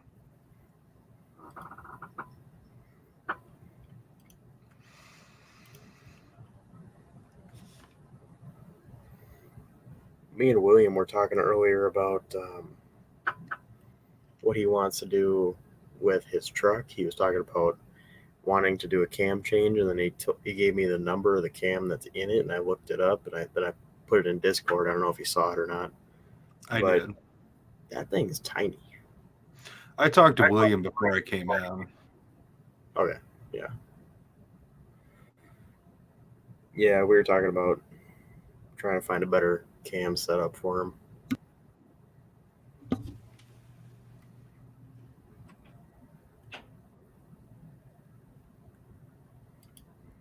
And he said filling up his truck with gas didn't really fix it. Yeah, him and I talked about it. Yeah.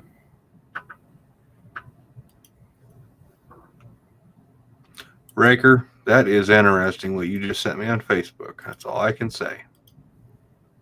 You know what? Ryan needs to see this. No, not again. Last time you sent me something Raker sent you, it was bad. It was fantastic. It was the spider web thing. Yeah, you said you loved it. I did not. You did too. I did not. So, Raker, between you and me, Ryan didn't like that photo, so you need to send stuff of the other persuasion directly to him. What? No. You didn't like the spider web. I mean, the spider web was kind of weird, not gonna lie, but I wasn't gonna go ew.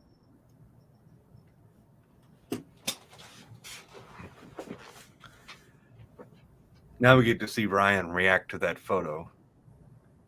It took me a second to realize what was going on. That's your audience.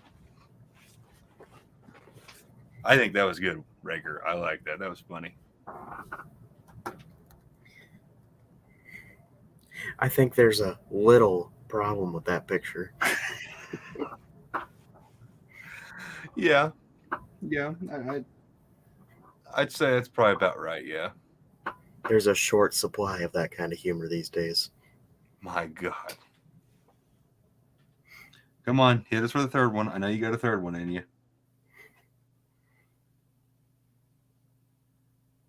I'm blanking out. Oh. Quick, call your girlfriend. Then it'll come to you. When I first looked at it, I was a little confused. Isn't the one in the bottom right pretty good though? See, I gotta make a look. See, now he's curious. Just We are corrupting him. I didn't notice it at first for a second, and I was like, what? That's just random. And then I noticed the top left, and I was like, what the heck? And then I looked at the rest, and I was like, oh, geez. The top left is just scary looking. Is it? I didn't look at the top left. I was stuck on the bottom right. Yeah, look at the top left. Oh, God. Yeah, you're right. That's creepy. It's like something from the Wizard. It's like one of the ones from the Wizard of Oz. The Oompa Loompa? Yeah. Yeah, you're definitely right. Oh, I got an idea, Ryan. Hmm. All right. I'm going to give you. Never mind. They're all the same year. Okay. Let's, you want to do February or March? I don't know what that means, but March. Yeah. I have from my grandfather his Black Book Official Used Car Market Guide, Kansas Oh, wow. edition. That's cool. When he was trying to be a used car salesman for a short time. Tell me a car and I'll tell you what it was worth in 1984. I'm gonna go 1969 Roadrunner. Just because, I mean, they were plentiful, but they were still kind of cool. I mean, even then. Okay, now I gotta find Plymouth. This has every single make and model.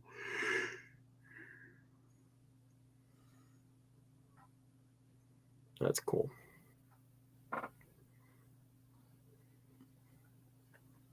Why don't I see Plymouth? If you can't find that, just go with Dodge Super B. This book is not very well optimized. It's not like alphabetical. Or maybe that's too old for it. Because like the oldest vehicle in here is like 79. So this must be fairly late model. Let me check my other ones. Old car, there we go. 1970 to 77. I'll check for that one. All right, so I have to pick a car from 70 to 77. Yeah. Okay. 71 Roadrunner, Satellite, whatever. Page 102.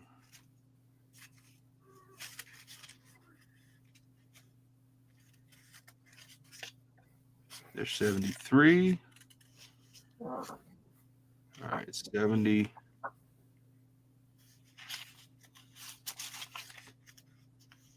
That's 70 satellite, 71 satellite. Okay. A 1971 Roadrunner 2-door coupe. Clean price was $800. Average wholesale was $300. These are wholesale prices. So basically, if you went to a used car dealer, you had one of these books, that's how I gauged how much your car was worth. Hmm. Kind of neat. A fluff ball has joined the chat. A 1970 satellite. Well, a 1970 Roadrunner was $1,500 to $1,000. It was worth way more.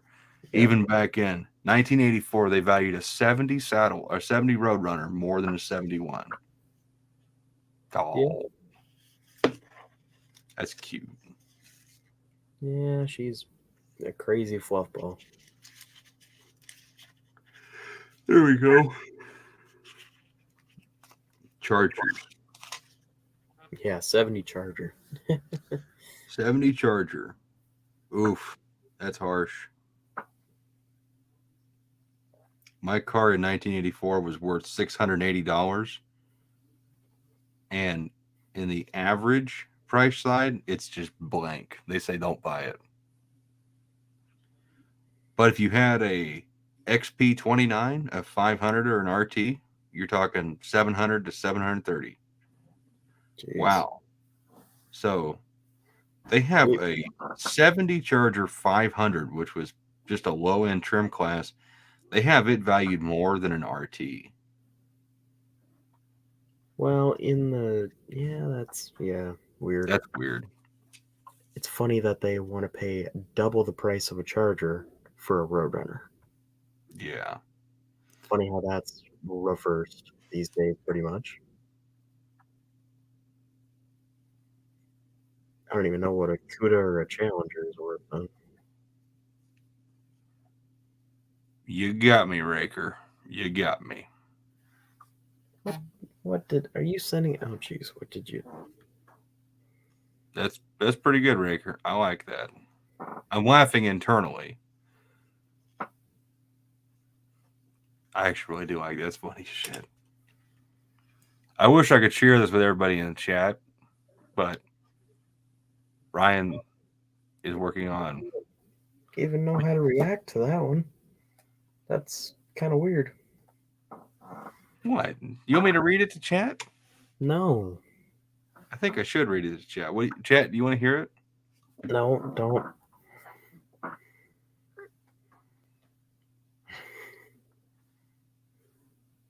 See, there's nothing about this. It's dirty, though. Yeah, it's all in code. Yeah, so it should be fine. No. Raker says I should read it. No. Please. No. Pretty please. No. The cat says yes. The cat doesn't have an opinion. Why are The cat you just staring nodded. The cat literally just nodded twice at me. Okay, I'm reading it. Why are you staring so directly at the screen, you weirdo? When you're blowing some Colombian sinus sauce up your girl's Dark Star, but she breaks wind and gives you a Portuguese snowblower. Yeah! It's got a picture of Skeletor. See? Oh, see, it's fine. You scarred the cat. Oh, the cat's fine. The cat can't be that sheltered. Do you shelter your cats? No, this one's a complete nut job. Perfect. She's just nice whenever I'm on a live. She wants to come sit with me. But aside from that, no. She'll come sit with me once in a while, but she'll just go sit in a corner somewhere. Would you stop clawing me? That hurts.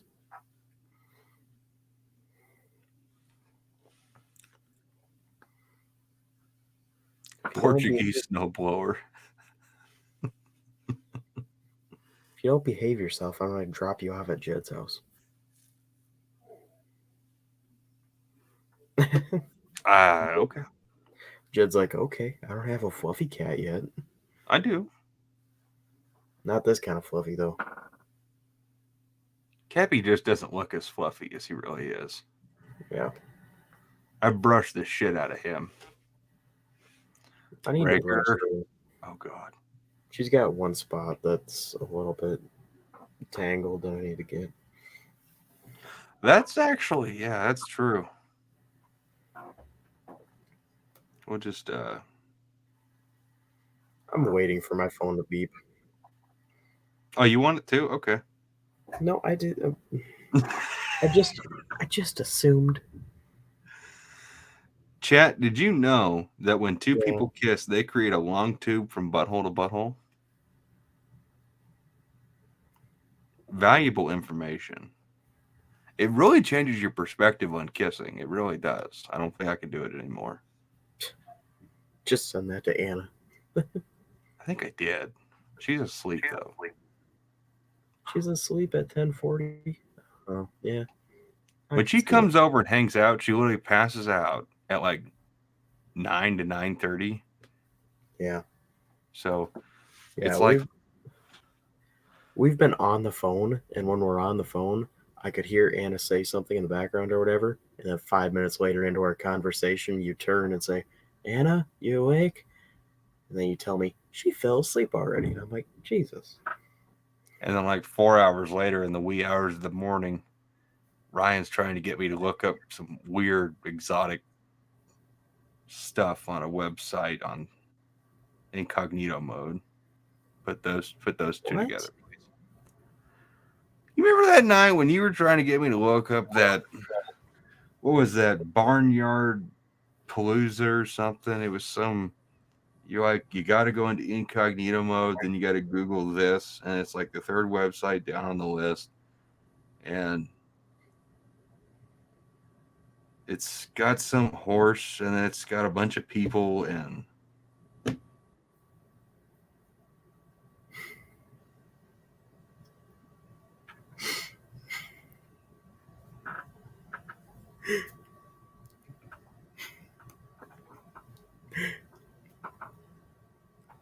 You're muted.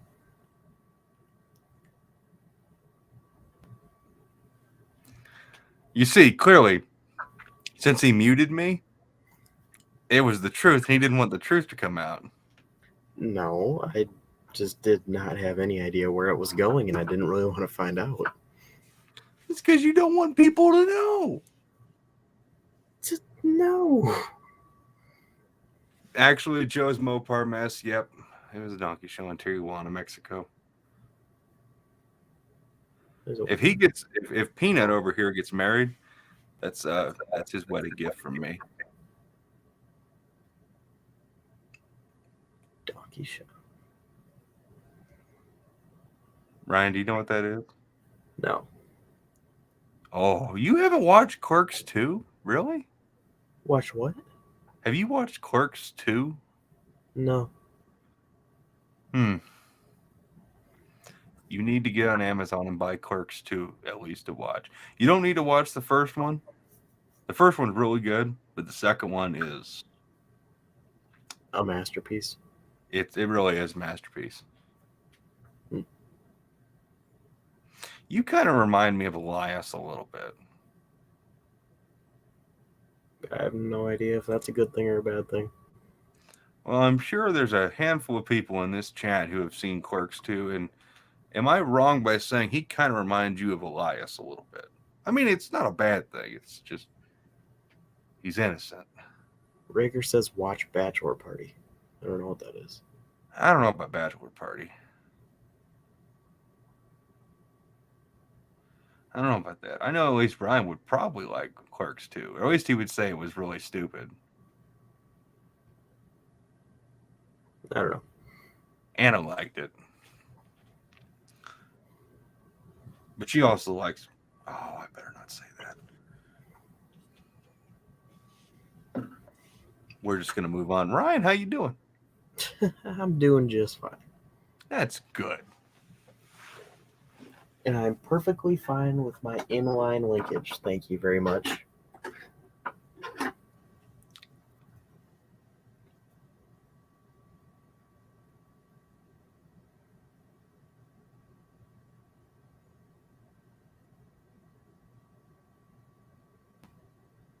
Now I'm really curious if a dual feed line actually does space out correctly. Oh, if you're gonna run them in line, please don't put just a single feed line on that. That'd be awful. No, I'm just curious. I wouldn't, but I mean, functionality wise, it would be the cheapest, easiest way to do it, but it just doesn't look cool. yeah, I know. And you even said it yourself, building a in line wasn't that bad. I never built a on one. You really had what? I thought you said you did. No, that was William.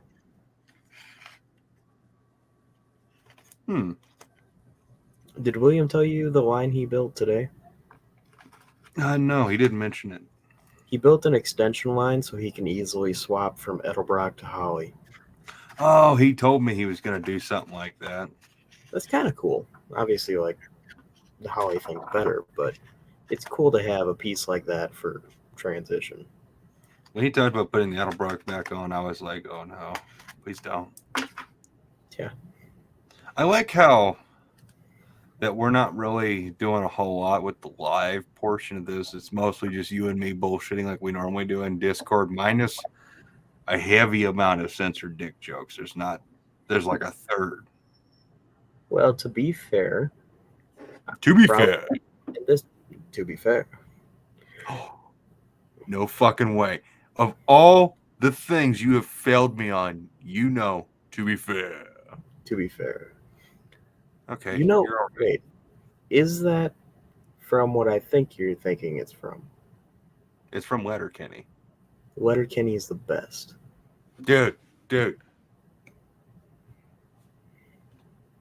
Damn it, you messed up, Ryan. You gotta head more to the top. Who's gay? What?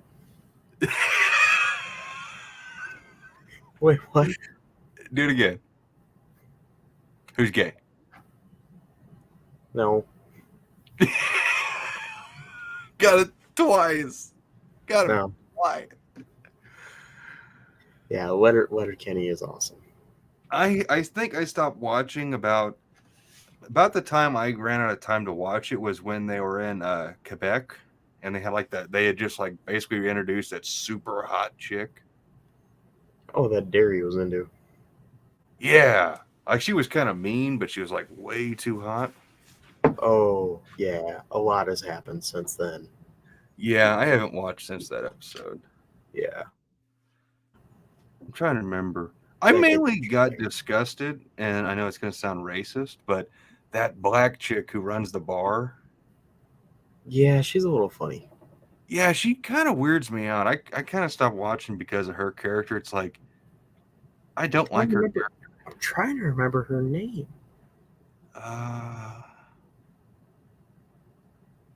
But seriously, if anybody in this chat has never seen Letterkenny, it's really good. I'm even trying to remember the name of the bar. I don't even remember the name of the bar. I haven't watched it in so long. Her name is Gail. Gail. And Tanis is the girl I'm talking about who's like really hot. Mm-hmm. Yeah. Google, thank you. I mean, what? Are you on Google? Are you on Google Images again? No. Save that for things get all kinds of interesting after that point. Oh. I probably need to sit down and watch more of it, but just finding the time. Yep. I'm sure there's been a new season since I stopped, but I don't even know. There's too much other shit to do than to sit around and watch TV. Yeah. It's always interesting whenever they went over to the Amish.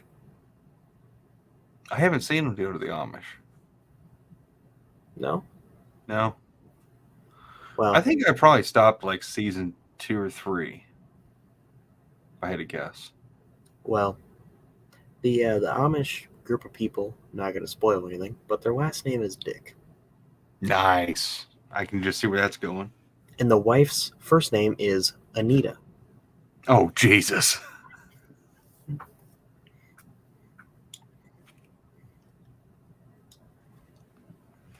That's That's about what I'd expect out of that show. Yeah, and then I will spoil one little just tidbit of an episode thing.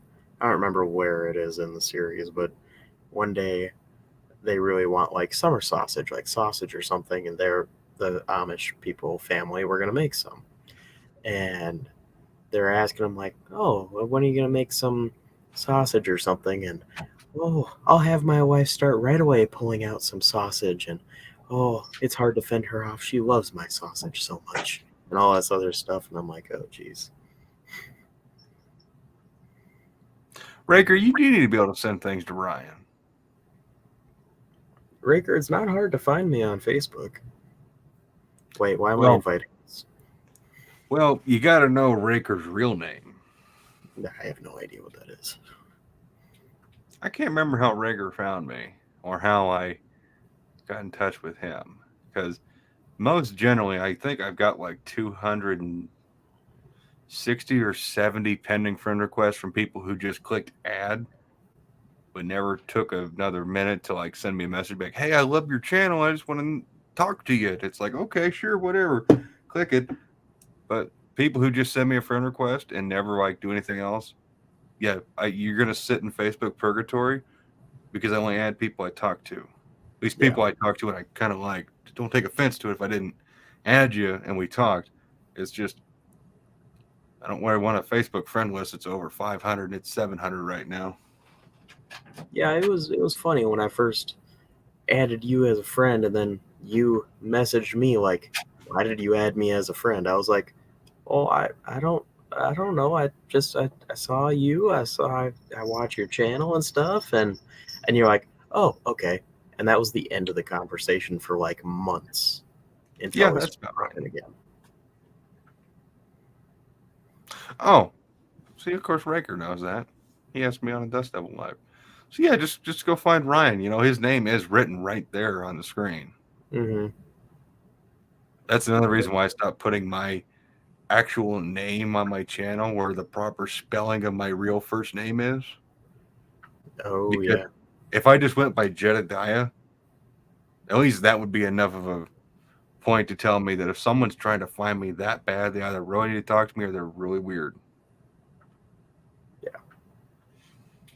I've been getting a lot of like people that want to talk to me and try to like promote YouTube related whatever things. I've had 2 or 3 people now being like, "Oh, if you pay me X, Y, whatever Z amount of dollars, I'll get you 1,000 subscribers or whatever." And I'm like, no.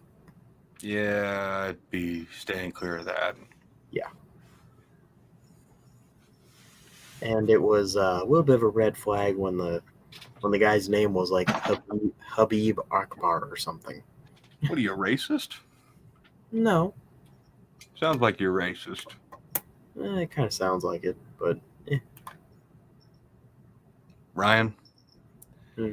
you won't be cool until you own one of these. what? Those are cool. 2-barrel Dominator. Tall John owns one of mine. I had 3. I always thought it'd be really neat to build a 6-pack setup out of 2-barrel Dominators. That would be my center carburetor. You know what would be cool is 3 barrels on its own. Like a pair of 3 barrels? Yeah. I have 4 of them. Yeah.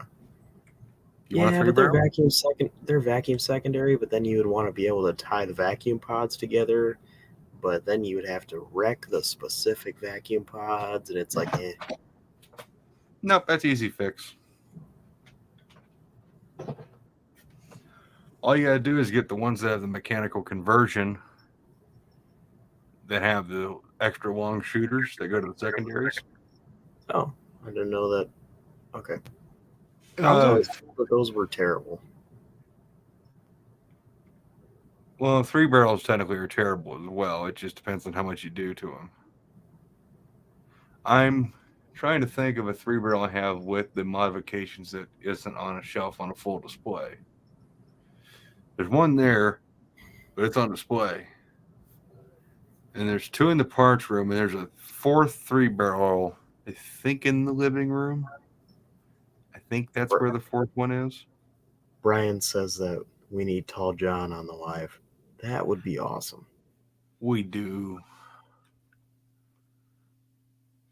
I don't know if Tall John even would remember who I am. Oh no, he knows who you are. We trash talk you all the time. Oh boy. And then we always come back and say, yeah, but he's a good kid. Well, that's good. It would be cool if he showed up to Indy. Yeah, I need to talk to him, see if he is. Yeah, it'd be really cool. Cappy, Ryan says you're not fluffy. Well, I didn't say that. I just didn't. I honestly didn't remember. Come here, bud. Oh, God. Let me just pick up my almost 11-year-old, 17-pound cat. Yeah. Yeah, he's more fluffy than I remembered.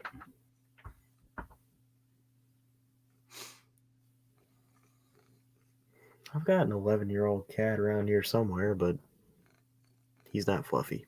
And he's like 20. Chin so dark, bud? He's like 20 pounds. He's huge. Hey.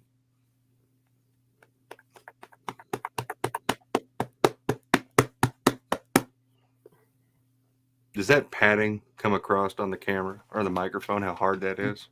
Yes, very much.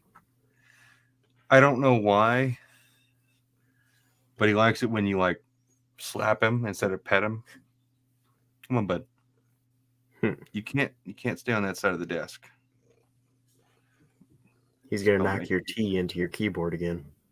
Yeah, that was a $200 mistake, bud. I got one cat came in here. Wrong one.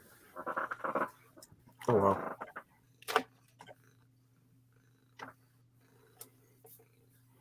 There, Cappy Cam. Luna, see another cat. Look.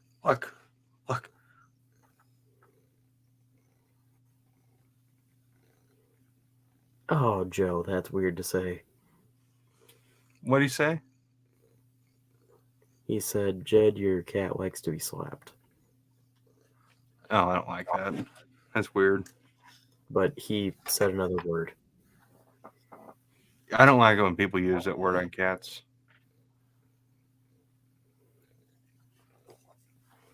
I'll be perfectly honest. Yeah. I'm a cat person. I don't personally care for dogs, so I really like cats. But don't mind me as I put tape on my cat's ear. Why? Or maybe he's going to put the tape on himself.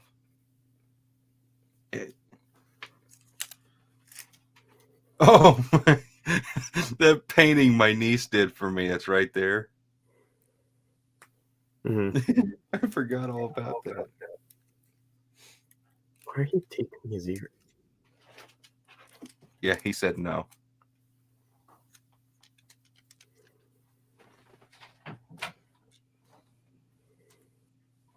He did not like that idea. I could totally just keep the camera at this angle, right? I mean, I guess if you wanted to, but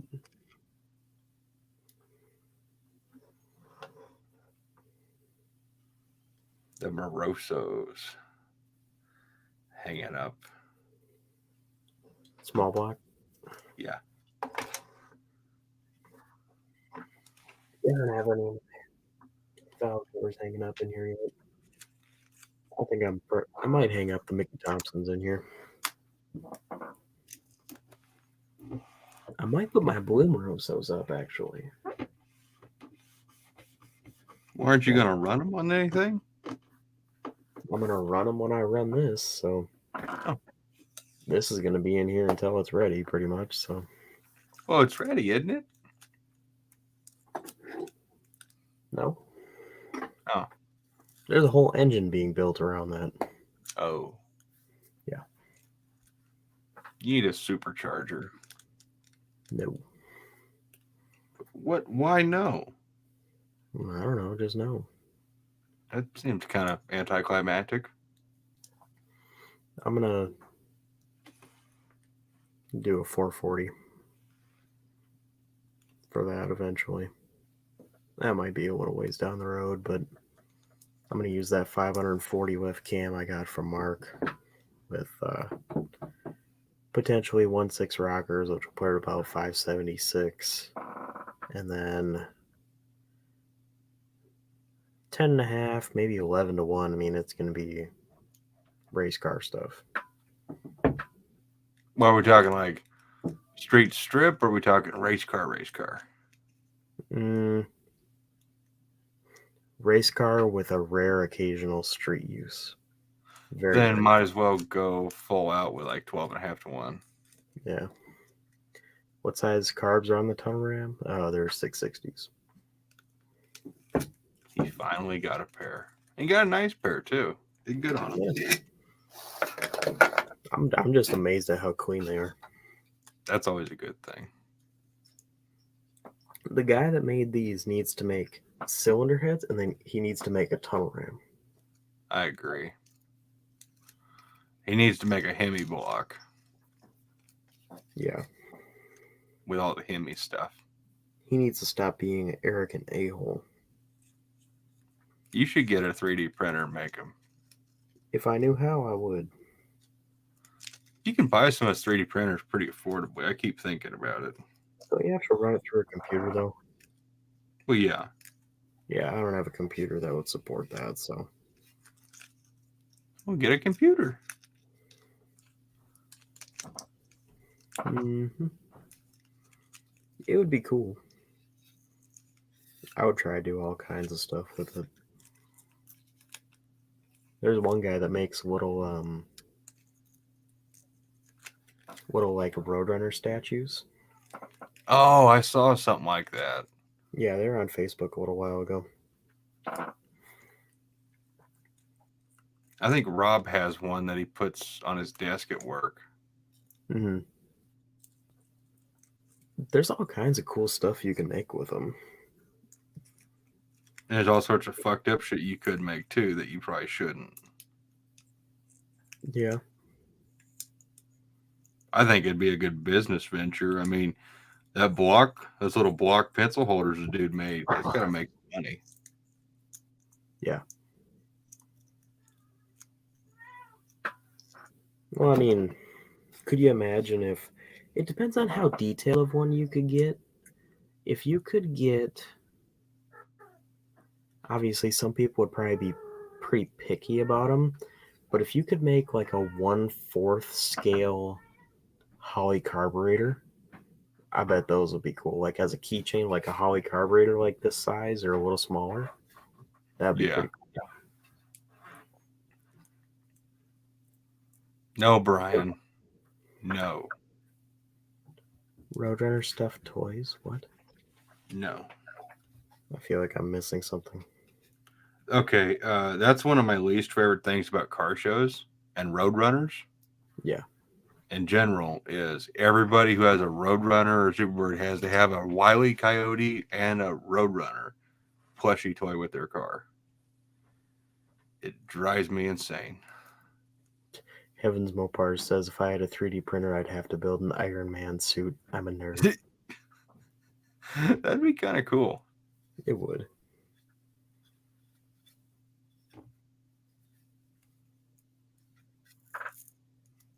There'd be all kinds of stuff I would want to make with it.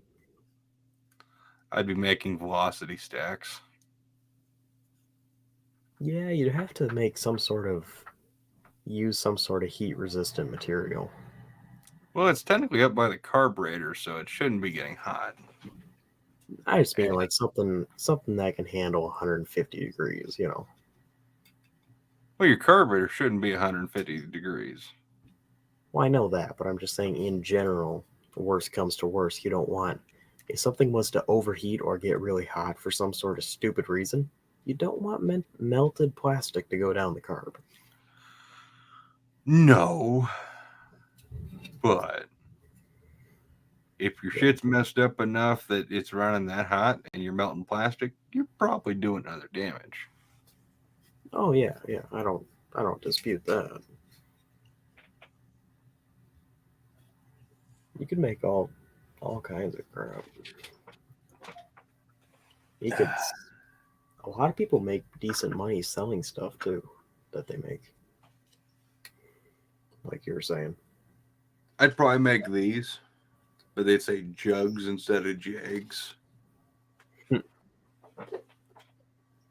Which reminds me, these don't have jags colored in. I got to do that. It's kind of a rule. Carb hats, and you could make. You could actually make like carb stands You could. and make them any height you want. There's all sorts of shit you can make. If you want them a little taller or a little shorter or whatever.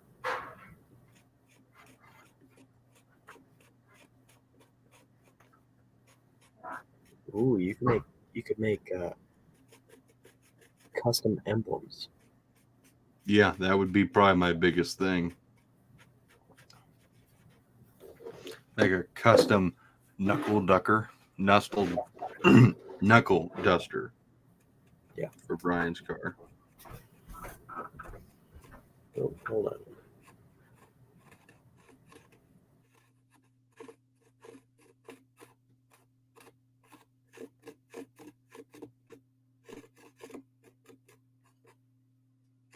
Did he disappear on me? He leave me here all by myself?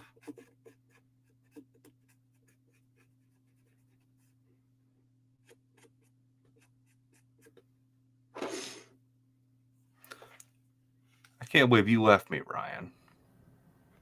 I feel like an idiot. I need to go upstairs just for like 2 minutes, but I muted my mic and then I tried to tell you you're in charge for 2 minutes while my mic was muted. So anyways, 2 minutes, you're in charge. Don't do anything stupid.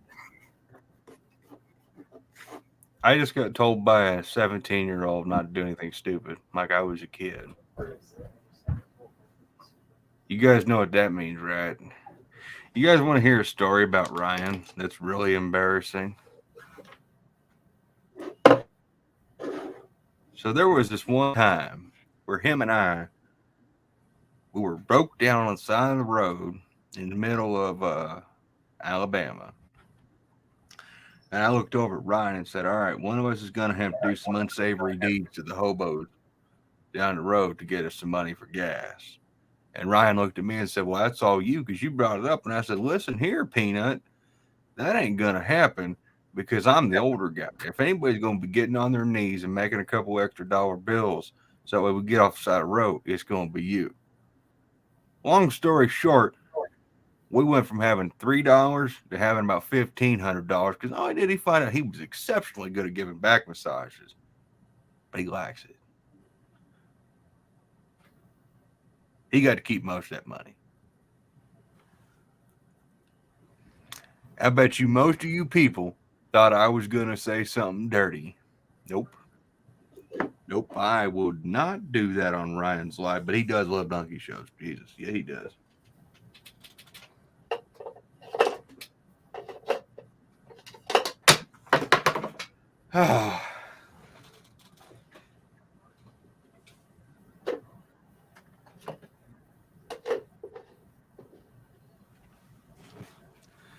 You know, it's really unfortunate, people in chat. I've had to poop since I got home.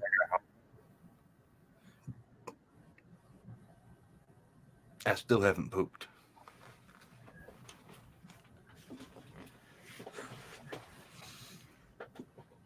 Yeah, I got nothing, guys. I'm pretty well like spent as far as energy and stuff. So I'm just gonna sit here and I'm just gonna say stuff like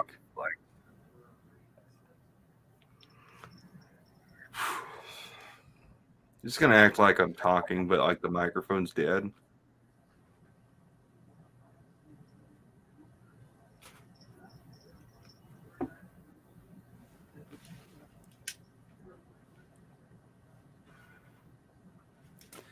Yeah, hope you guys got that story right there. Sorry. all this responsibility got thrust upon me. And I am unfortunately going to let you down. Because I'm tired.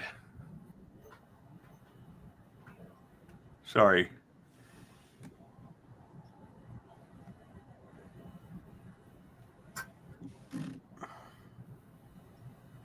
You got it, Raker. Yeah. Peanut here.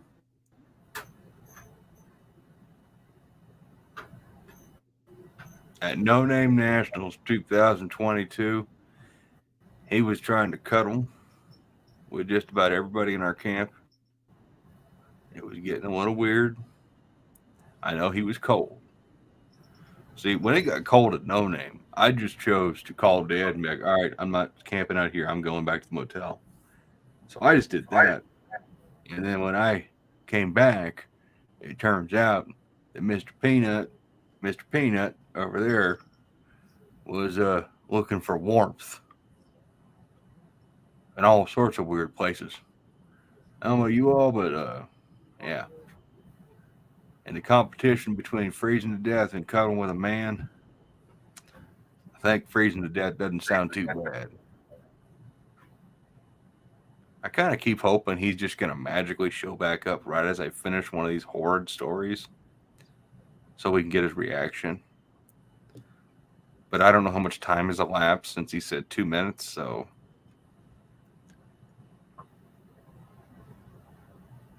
So we'll just wait for him to make noise. Anybody got a funny story in chat that they want me to read that would embarrass Ryan? There was that one time when we were at No Name and we had William brought these like little plastic penises and Ryan tried to eat one. I did not.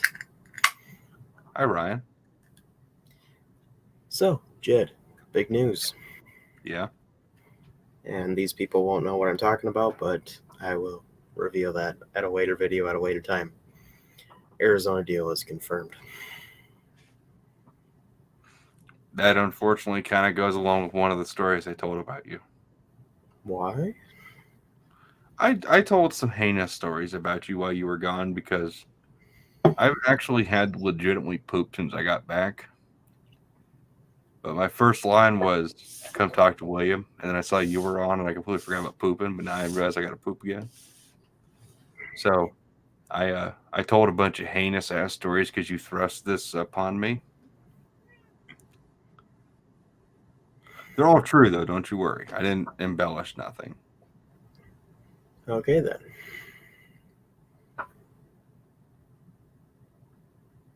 I trust you. Because that's the face of something you should trust, right? For a minute when you were smiling, I thought you froze because you were sitting so perfectly still.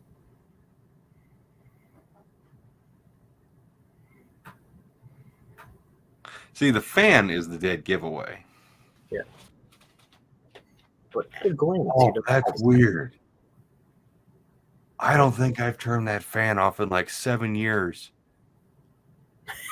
Oh my God, it sounds so... I can't do that. That's weird.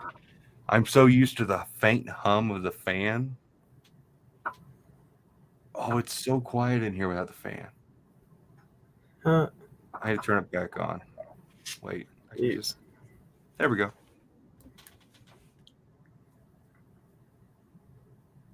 Yeah, you are way too good at sitting perfectly still. That's kind of creepy.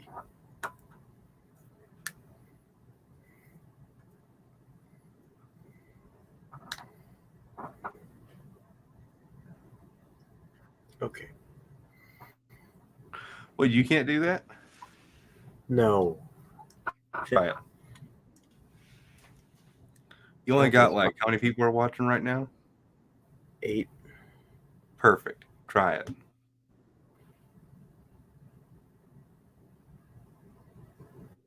That's pretty good. Your breathing right there was a calm the breathing. See, now you're making it worse. You're breathing harder. The whole point, you kind of breathe in through your nose really, really slowly, and you exhale through your mouth if you can. Just like,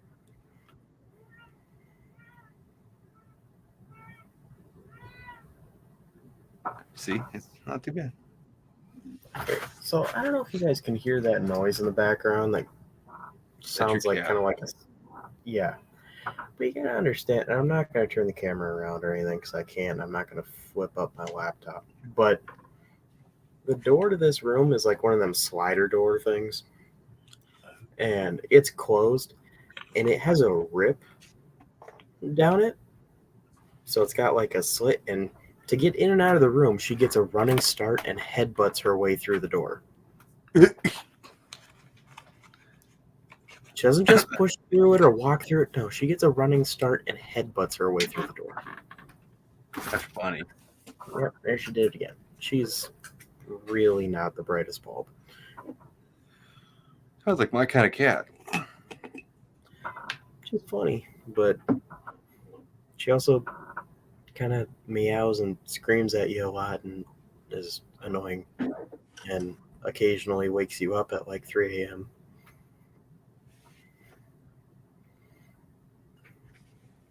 I just realized what that was. Yeah. This is No, Ricker, no. yeah, Raker, just like that. Yeah, Ryan told me that's what he uses it for.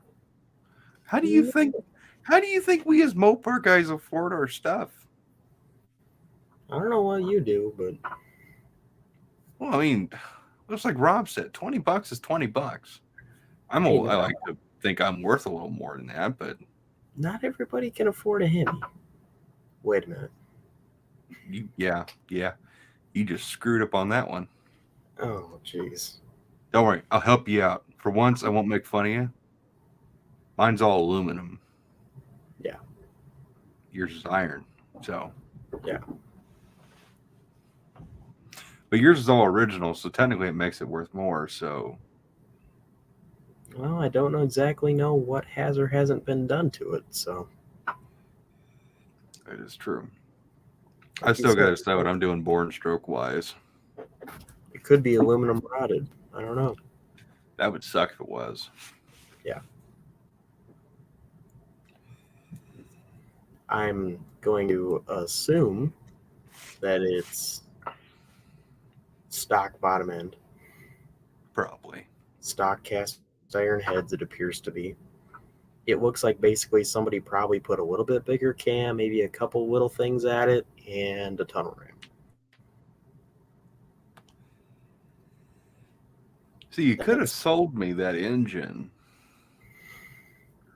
instead of me buying an aluminum block, and we would have been like, cool. But I also didn't want all the iron stuff. Yeah. Iron block I'm cool with. I actually never really wanted an aluminum Hemi. I was always kind of weird because out of all my buddies who went Hemis, I actually didn't want an aluminum block. Mm-hmm. Because with the aluminum block, your valve lash is kind of weird because the block grows too with the heads. Oh, yeah. I think Daniel's all aluminum 540 or 572. He was running like 8 thousandths valve lash. It was like really small gap. Yeah, that is. It's kind of I weird. think my 40 is at 15. Hmm? I said I think my 440 is at 15. That sounds a little on the tighter side. I think I run my dart at like 18 and 22. Yeah. 22 on the exhaust, 18 on the intake.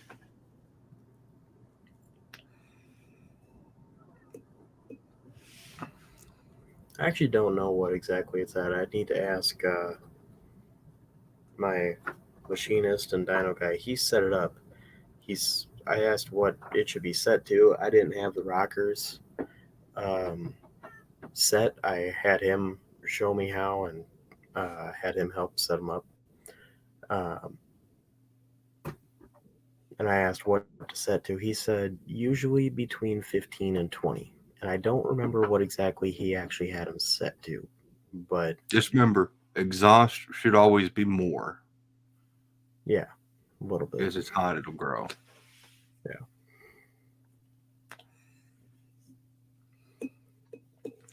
Setting valve lash is a balancing act because you don't want it too tight, but you obviously don't want it too loose. That's why hydraulic lifters are good. Yeah, they're gay. No, Raker, that's the one thing I'll have to disagree with you. I will never straight axle my dart, ever. Ever. I won't straight axle any Mopar. No. Because to me, Mopar's front suspension is the best there is between the 4 companies. It is. I call 4 because I conclude AMC. The only That's straight fair. axle that should go in a Mopar is in a truck because they come with them. True. And you got to remember, my Dart is a GT, which means it's like a Formula S car. It's got the front sway bar. It's got all the cool handling stuff in the front end. So I don't want to get rid of that. Mm-hmm. And to me, they don't work as gassers, really, to me. Mopars in general, you mean? Or Yeah, I don't know. Muscle car era stuff, definitely not gasser to me. I've seen some things, like I've seen a 66 Chevelle or 67 Chevelle done as a gasser. That actually looked pretty good. That was all right. But most Mopars to me as gassers don't work. no, Even in it's the 50s era. It's either muscle car or street freak. Yeah. I mean, when you get into the 50s era Chryslers, it's kind of hard to do anything with them. Yeah, a friend of ours down the road has 2 or 3 56 Cornets. I like those. I want one, but I want one with a first gen Hemi in it. And I found one in Oklahoma, and it's like, I don't need it right now. Well, AFX wouldn't be a straight axle then, typically. I mean, you could, that'd make it easier. Yeah, he's got a 56 Cornet that he's putting a first gen Hemi and a Dana in. Don't know why he put a Dana in it. I don't know. He's worried about it breaking things. 8 3/4 would suffice. Yeah. I mean, if he's doing a Dodge Cornet and he's put a Dodge Hemi in it. I don't know what exactly he's doing. Yeah. Well, it's the only one that'll fit good. He's an older guy, and he's got plenty of money to spend on stuff that may or may not be necessary. You know, he's like 75 and he never retired. Oh. He retired for like a year and got bored. So then he went back to work. That makes sense. You know what I mean? I really don't like the velocity stacks on this Hemi. I don't either. It's way too tall. Nice thing is I got a guy that wants to buy all the boat stuff off it. There you go. I did remember, Raker, as far as AFX cars. I remember Landy. He had a 66 Dart that was an AFX car, and he hated it. He said that was about the most ill-handling car he ever had. But it was also stretched way out.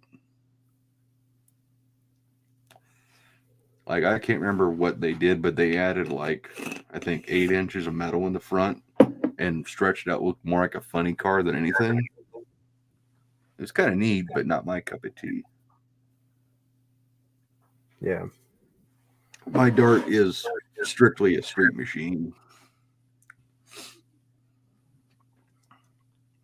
Yeah, a friend of mine had a A990 65 Cornet, and that thing was really cool. I like those. And then another friend of mine, he did. Trying to remember, he did. I want to say it was a 64 altered wheelbase clone. I think it was a Plymouth 64. Yeah.